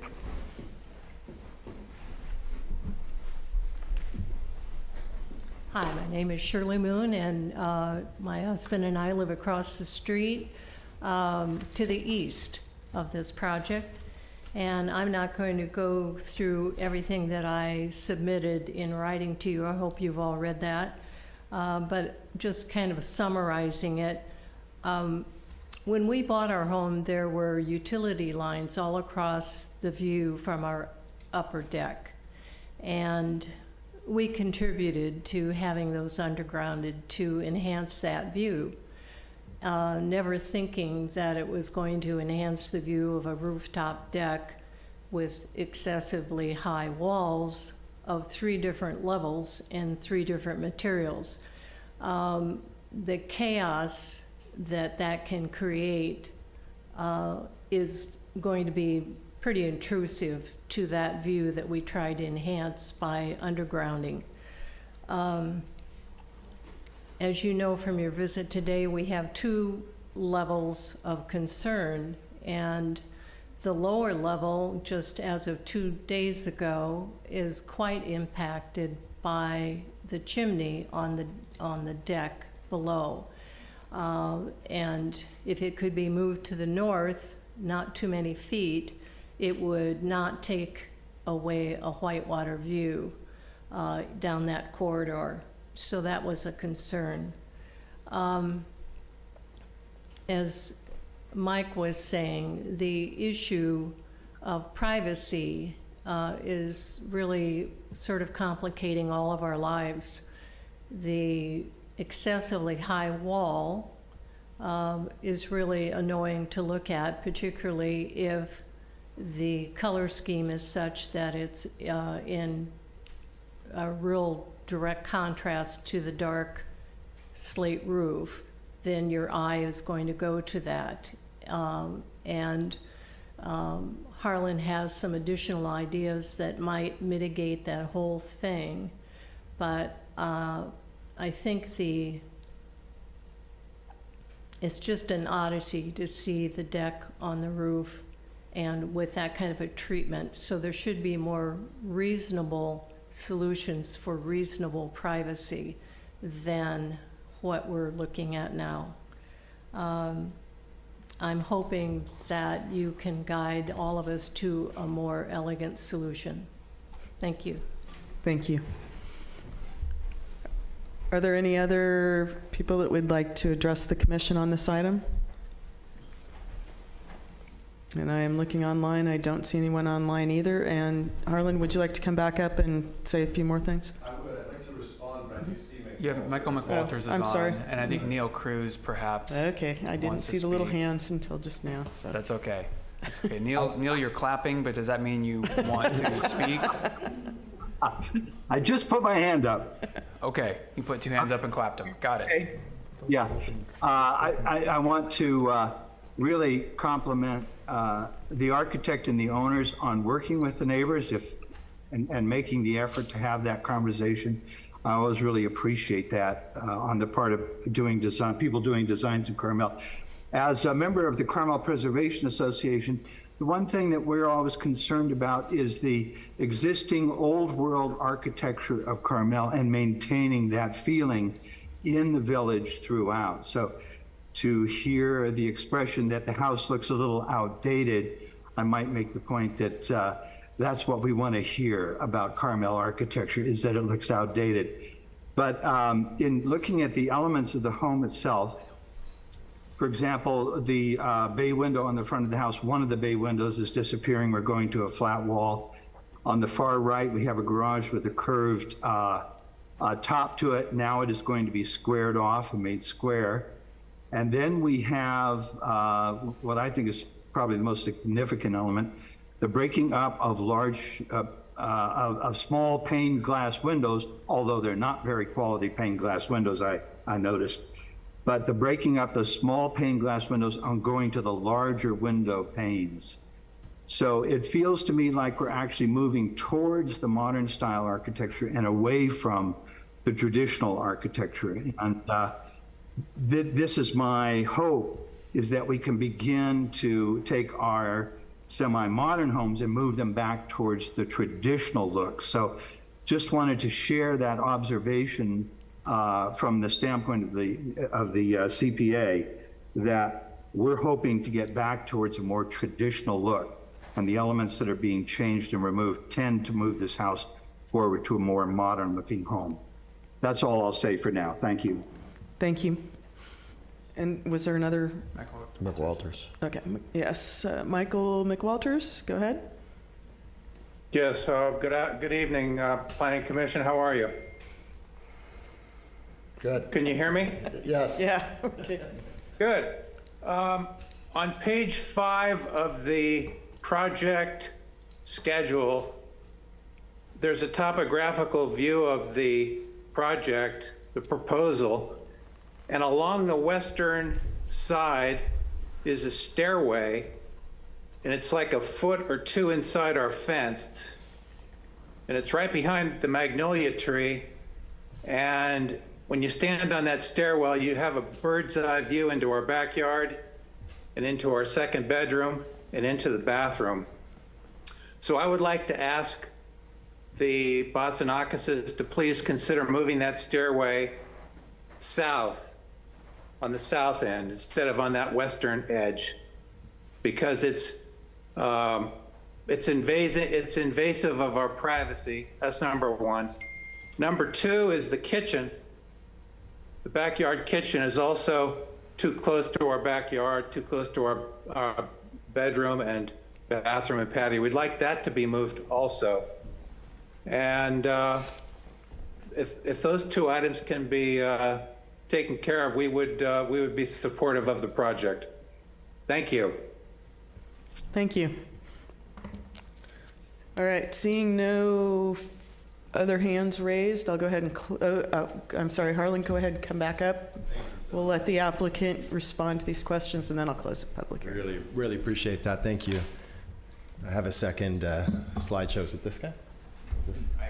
Oh, okay, cool. If you want the laser pointer. Oh, that's all right. Chair Thanks, if you could Locke, just how bring much up time would the you other like to give slideshow. the applicant to respond? Can you do it in 3 minutes? Yeah, Okay. absolutely. Thank you. Okay, so I really want to thank everybody for speaking up and continuing the conversation that we've been having over the last few weeks. It was great to hear from everyone and not be blindsided with really anything new. So I appreciate the consistency from everyone. The only thing really new was from Mr. Cruz, and I just wanted to address that really briefly and point out that when I said outdated, it was because the current home looks like a terrible 90s track home it does not even come close to the bar set by the architectural heritage of Carmel, which I so appreciate. And all of the improvements that we're proposing are in a very traditional architectural style that should be timeless, and we're trying to make this into a beach cottage that will be just as relevant a century from now as it is today. So just wanted to clarify that. But given the rest of the neighbors' really more meaningful responses and objections, I think we understand how we got here. We wanted to add a second-story deck. We wanted to put it in a place with the least impact. We thought the McWalters below us on Scenic, in this slide here, looking down on their home, would be the greatest impact to privacy. We took this image to show that, okay, if we put it right here, we're not impacting them greatly. We can set it in this location, and it's a fair location given all the surrounding neighbors. If you could go to the next slide. So when we found that, we originally proposed it with a very low deck wall. We didn't want it coming up out of the roof very high. And so this was the original story poles. And we started a dialogue back in July with the neighbors when we first put this concept together. And I think it's worth mentioning that during that conversation, the Bossanacases agreed to prune all of the hedges to renew and improve the view for everybody on San Antonio and for the moon specifically. If you could go to the next slide. One more, let's see. This is the original hedging that existed next to the Bossanakis property when they purchased it. And when we started this dialogue as a show of good faith, the Bossanacases agreed to go ahead and prune everything back significantly. So I think that's worth mentioning because they didn't hold it over them. They didn't use it as a bargaining chip. This conversation has been a good faith conversation from the get-go on everyone's part. So once we put the story poles up and I followed up with the McCarvers, we did realize there was this privacy concern. This is a photo from their bathroom. And if you could go to the next slide, you can see Mr. McCarver on his deck. This is, I'm on what is going to be the Bossanakis' deck, hopefully. We realized there was a privacy concern that we needed to address.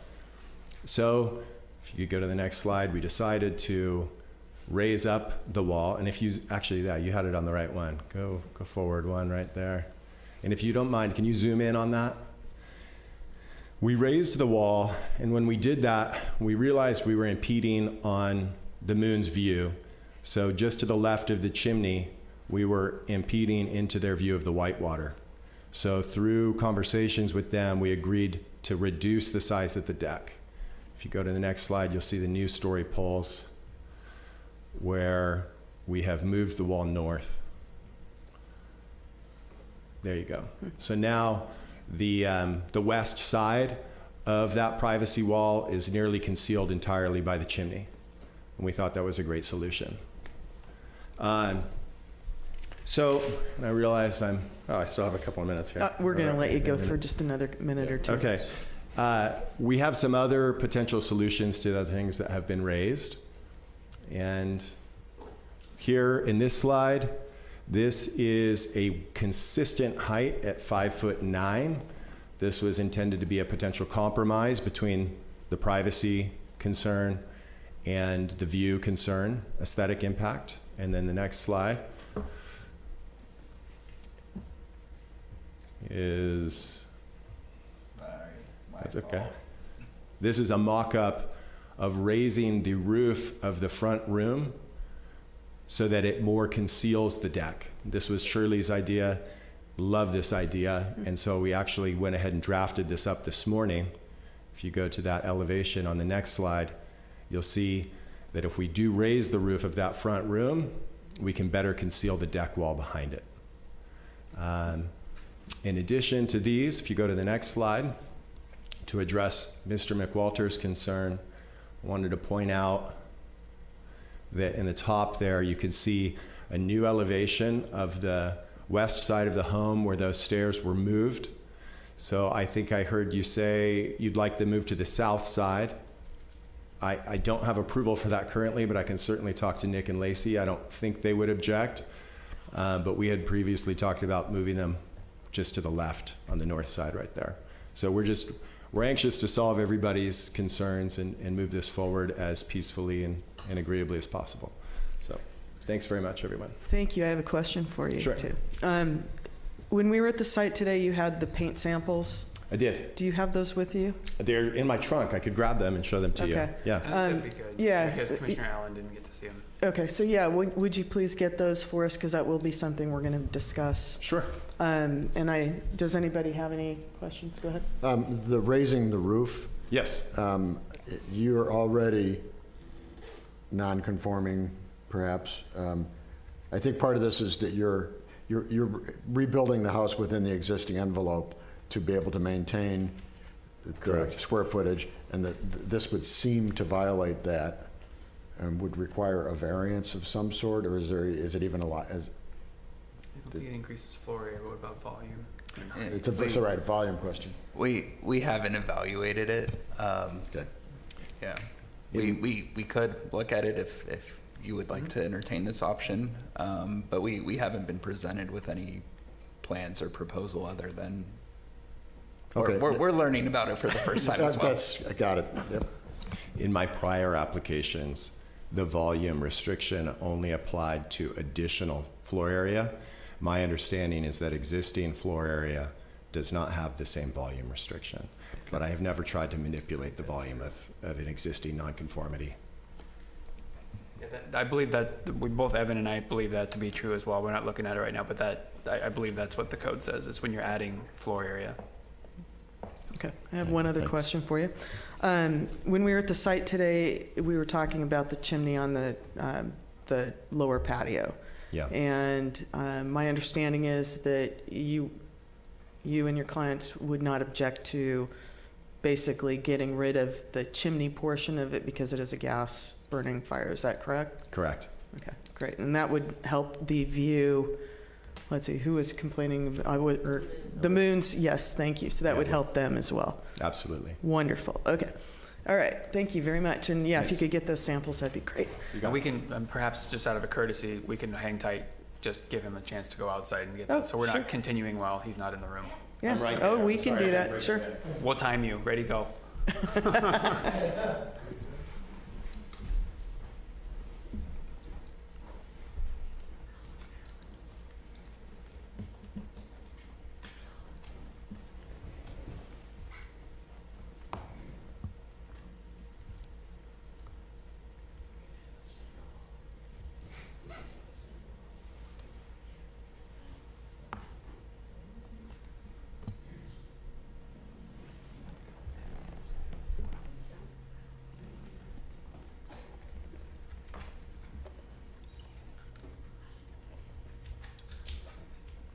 We should always have the clock. I know, it's really great. It's not, it's only 6:50. Get some water. Are there any cups here? Yeah, right here. Yeah. I think I'm getting that. Oh, thanks. All right, we have our paint sample. Okay, so, That was important. all right. So we have the cloud white on the bottom, Yeah, this would be the windows and the trim. windows and trim on the bottom. This is the color we're hoping for. This is Apollo Landing. We wanted to propose this as an alternate so that if the commission deemed that this was too bright today in the sunlight, Yeah. we had something that we could get some feedback on. Thank you very much. And the one as fossil is the, yeah, Fossil. okay. And then I have a picture. And at the next hearing, I would bring in a physical sample, but this is the brick. Great, thank you very much. And if you want to just put it on the table there for a minute in case anybody else wants to look at it. Thank you. All right, so at this time, our public hearing is closed, and we are back to the commission for discussion. Commissioner Delves, would you like to lead us? Yeah. Madam Chair, the public comments are closed. Or public comments are Not the closed. public Sorry, hearing. yeah, right. That's okay. Sorry. That's okay. Just in case someone. Yeah, in case, I that's know. true. Yep. All right, Harlan, I think you know the challenges. Well, I'm sure you do, because really the main things that was prepared to say, and you're already addressing, if not necessarily addressed yet. I'm supportive of this project. I'm supportive of the materials. I'll let my colleagues talk about the color. They're better at that than I am. And I think this house, I think everything you're talking about will be a significant improvement.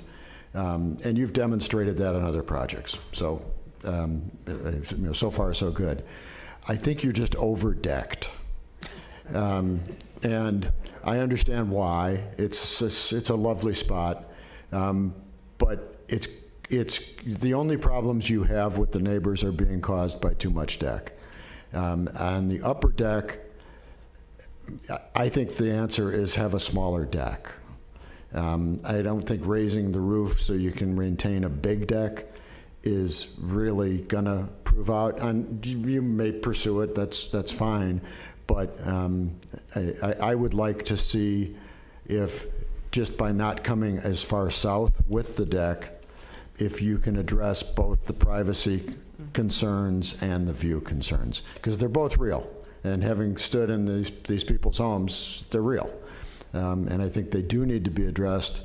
And I'm going to be a proponent of less instead of more.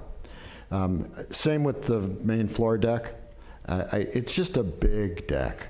And it's a big house. It's a big lot. I get that. So it's, but Carmel doesn't have a lot of big decks like that. And the fact that you started with the television out there, I think, is a little indicative of maybe being a little tone deaf on that. It should be a lovely spot. But I don't think you need to go as far west as you're proposing, because that really is starting to impact the McWalters. They've put a solution out there of just dealing with the stairway. I think you need to explore that. Definitely by not having the chimney there, I think you've accomplished the view issues. And by the way, on views, this isn't just private views. This is one of those situations where public views are important. And it's not just from San Antonio, which is important, and appreciate the fact that they've cut back the hedges. That helps that public view quite a bit. But also looking back up from ocean, that you don't want to have that, oh, look at that up there, and that especially the upper deck and again the chimney really just draw your eye up from ocean. So I think it's a problem in many regards.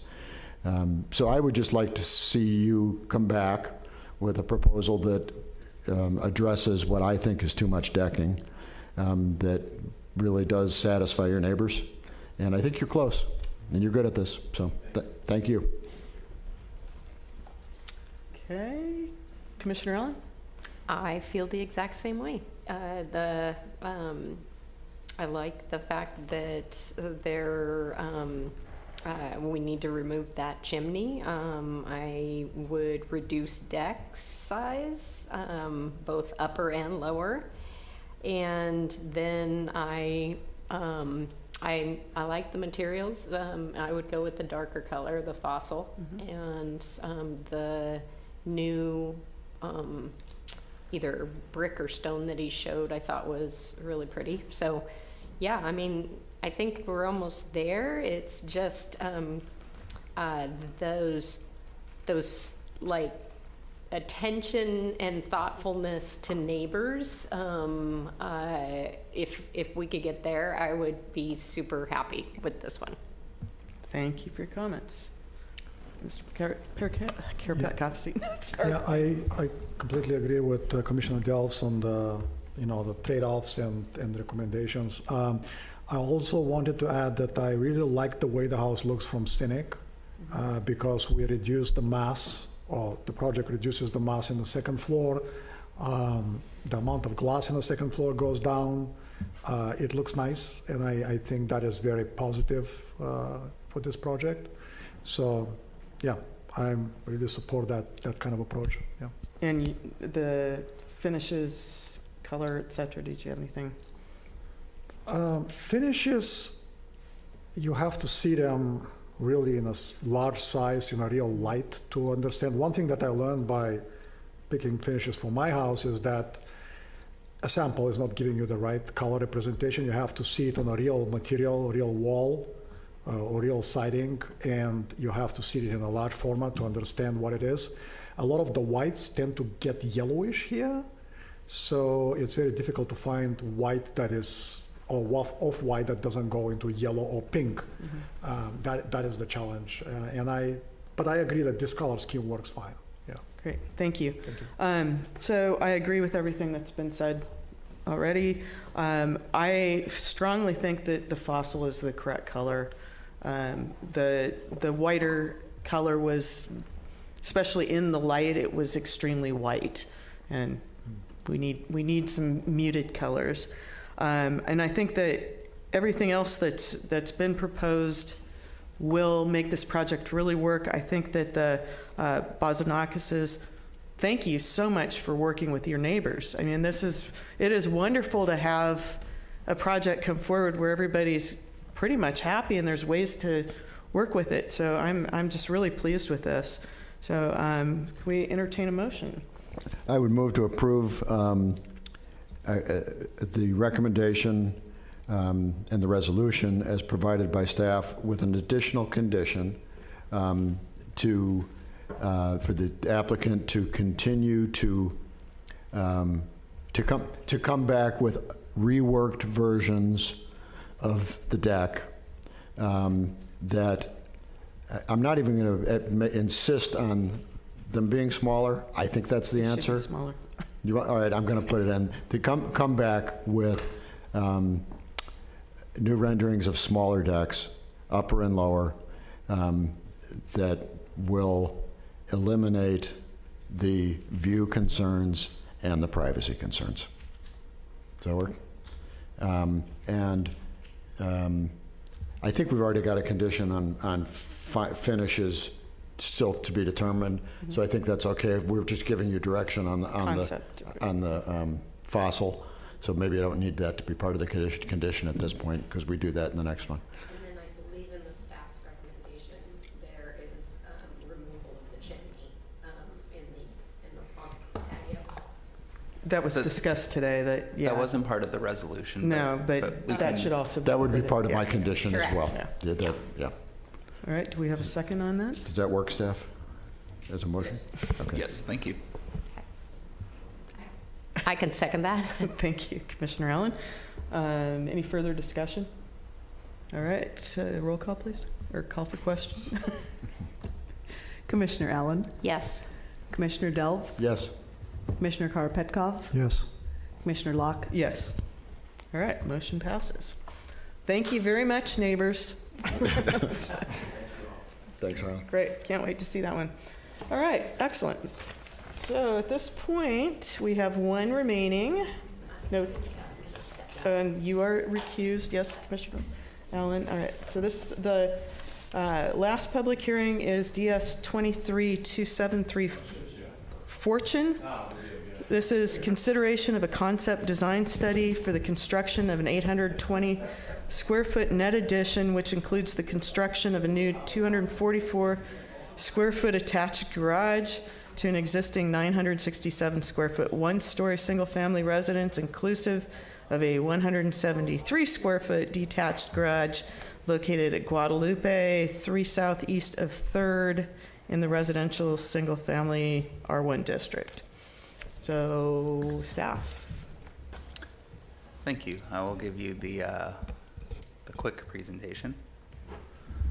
So the existing site is a 4,000 square foot lot developed with a 967 square foot residence. The applicant is proposing an addition that will result in a 1,787 square foot residence. Additional project components include site coverage changes throughout. There are 2 trees on the site. The recommended density is 4 upper canopy and 1 lower canopy trees. We have a condition of approval requiring the applicant to meet the tree density requirement unless otherwise approved by the forester for the long-term health of the trees.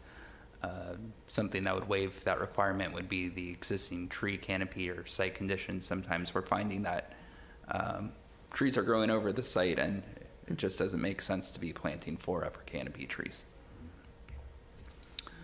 So staff has not identified any privacy or view impacts. The green sections highlighted show the existing residence. The yellow highlighted sections show the proposed or reconstructed additions. Also, the project meets the findings for mass and bulk. The new additions are all smaller than the existing residence, and as you saw by the story poles on site, it's all well screened from the public right-of-way. In terms of building and roof form, the roof is proposed to match the pitch of the existing residence, and the building maintains the rectangular shape on the lot. And then for final details, as well as a summary of the concept conditions, we have the completion of the volume study. The applicant shall meet the tree density requirement unless the alternative is approved by the forester. Requirement to revise the preliminary drainage plan consistent with our drainage SOG to include a landscape plan, and those requirements were detailed in the staff report, and then to provide finished details as outlined in the track 2 submittal checklist. And with that, staff recommends the commission adopt a resolution accepting a concept design study, and that concludes my presentation. Thank you. You're welcome. All right. Do we have any questions for staff? Nope. Excellent. Mr. Fortune, would you like to give us a quick presentation on your project, please? I'd like to thank the Planning Commission for coming out today to look at our proposed project. My wife is third generation owner of this house, so we look forward to being able to improve this house to accommodate our family. So that's all I have. Thank you. Great, thank you. Are there any other comments from the public? And I don't have the Zoom up, so I can't tell you. No, okay. All right, at this time, we'll go ahead and bring it back to the commission for any discussion. Stefan? Yeah, there's not much to say. I mean, this is one of the most straightforward projects. The house needs remodel, obviously, we saw that. And I think it makes sense what is proposed today, so I don't see any objection. I don't have any objections. Okay. Do you have anything? It's not often I use the word poster child twice in one meeting, but this is yet another really, really good example of improving an old home for the 21st century, and I think it's well done. Want to make a motion? And I move to approve the resolution as provided by staff. All right. I will second. Thank you. We have a motion and a second. We have a roll call, please. Commissioner Delves? Yes. Commissioner Karpetkov? Yes. Commissioner Locke? Yes. All right, motion passes, and Commissioner Allen can come back in. Wonderful. All right. Thank you. And that completes our agenda on the public hearings. So now we're moving on to the director's report. Thank you, Madam Chair. First of all, good job tonight. Thank you. By you. You did a wonderful job chairing this meeting. We had no doubts, of course.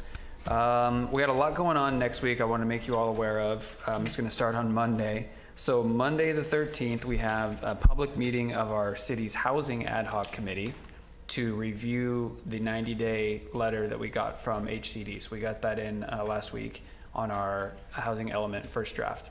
So we got some comments from the state. It's about 9 pages or so, which is much better than the 30-ish pages most cities are getting. There's still work to do. Some of the stuff we may not necessarily agree with from a policy perspective with the state, so we're just maybe need to do some more explaining where we're coming from. But that'll be part of the conversation. That meeting is noticed, same thing. That meeting's noticed as a special meeting of the city council, so if the whole planning commission wants to come, you can. Question for you. Yes. Is that letter on the website right now? It's up on our housing website right now. Great, yeah, thank you. We put it up there right away. So you're all invited. We'd love to have you come be part of the conversation, listen, whatever you want. But it's a special meeting of the city council hosted by the ad hoc committee to discuss that letter that we got from the state. So that's Monday. Tuesday, we have our first public meeting of the Outdoor Wine Tasting on Private Property Ad Hoc Committee. So this is the committee that was set up, comprised of Mayor Potter and Councilmember Jeff Barron, to discuss whether the city wants to go down the road of amending its codes to allow wine tasting shops to operate outside permanently. So if you remember, wine tasting shops were allowed to be outside both in parklets and on private property. We're not talking about parklets. On private property, even though our code says there's only a handful of uses that are allowed to operate outside, one of them is restaurants, obviously. Wine tasting shops are not actually allowed to, but City Council has put a moratorium on enforcement of that while they look at, has the world changed? Do we do things differently now? Should we update our codes? But it would be an amendment to the zoning code, general plan, wine tasting policy. So it's a heavy lift from a policy perspective. So that first public meeting will be next Tuesday. So that's Monday, Tuesday. Wednesday, you all have a special meeting. We're having a special meeting of the Planning Commission at 4:30. And both of those meetings on Monday and Tuesday are at 4 p.m. in the chambers. On Wednesday, you all are having your special meeting to discuss the AD ordinance, which went out earlier. Everyone has a copy of that. If you have any questions as you're going through it, let me know. You can give me a call directly. It's an early policy workshop, so no decisions being made. We will be seeking your feedback on the draft ordinance, feedback from the community, and then we'll come back with a redraft shortly thereafter. So that's Wednesday. Thursday, the Climate Action Committee is actually back in action. So they will be convening for the first time in several months on Thursday at 3:30 p.m. here in the chambers to talk about next steps with some of the climate action and protection plans and how those are going to be implemented and who's going to be implementing those. So every night of the week next week, because Friday, actually we don't have anything on Friday next week, so I was hoping we did, but no. We only have four public meetings next week, which is great. But lots of really important stuff. It all just happened to line up in 1 week. So the big one though is the housing one. That's for you all because you can all come. You don't have to worry about who's there and who's not there in a quorum or anything like that. So that's all the meetings. We have Veterans Day celebration this Saturday. It's every year. It's up at Devendorf Park, Saturday the 11th at 11 a.m. It's a really wonderful celebration, so I want everyone to know about that. I'm excited to announce that I did receive a signed offer letter from a new assistant planner who will be joining us first part of December. Not replacing Saray, because you can't replace Saray, but taking the place that Saray left vacant. So we're very excited to see them. They're going through all the necessary reference checks and background checks and everything right now, but all things being what they are, I'm hoping we'll see them around December 1st. And then the last bit of staffing news for you is that Catherine Wallace was still in the office today, but very soon will be out on parental leave. Her family, as you probably have noticed, is growing.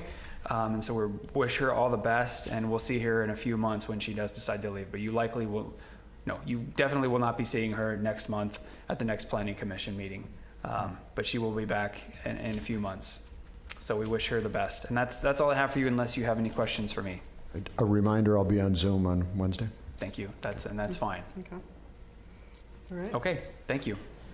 That concludes our agenda, I believe. Is that correct? You just have to say the meeting's adjourned. The meeting is adjourned. It's well done. At 6:30. How do you, woohoo! Mr. LePage. Thank you all today. Thank You did a you. really good job.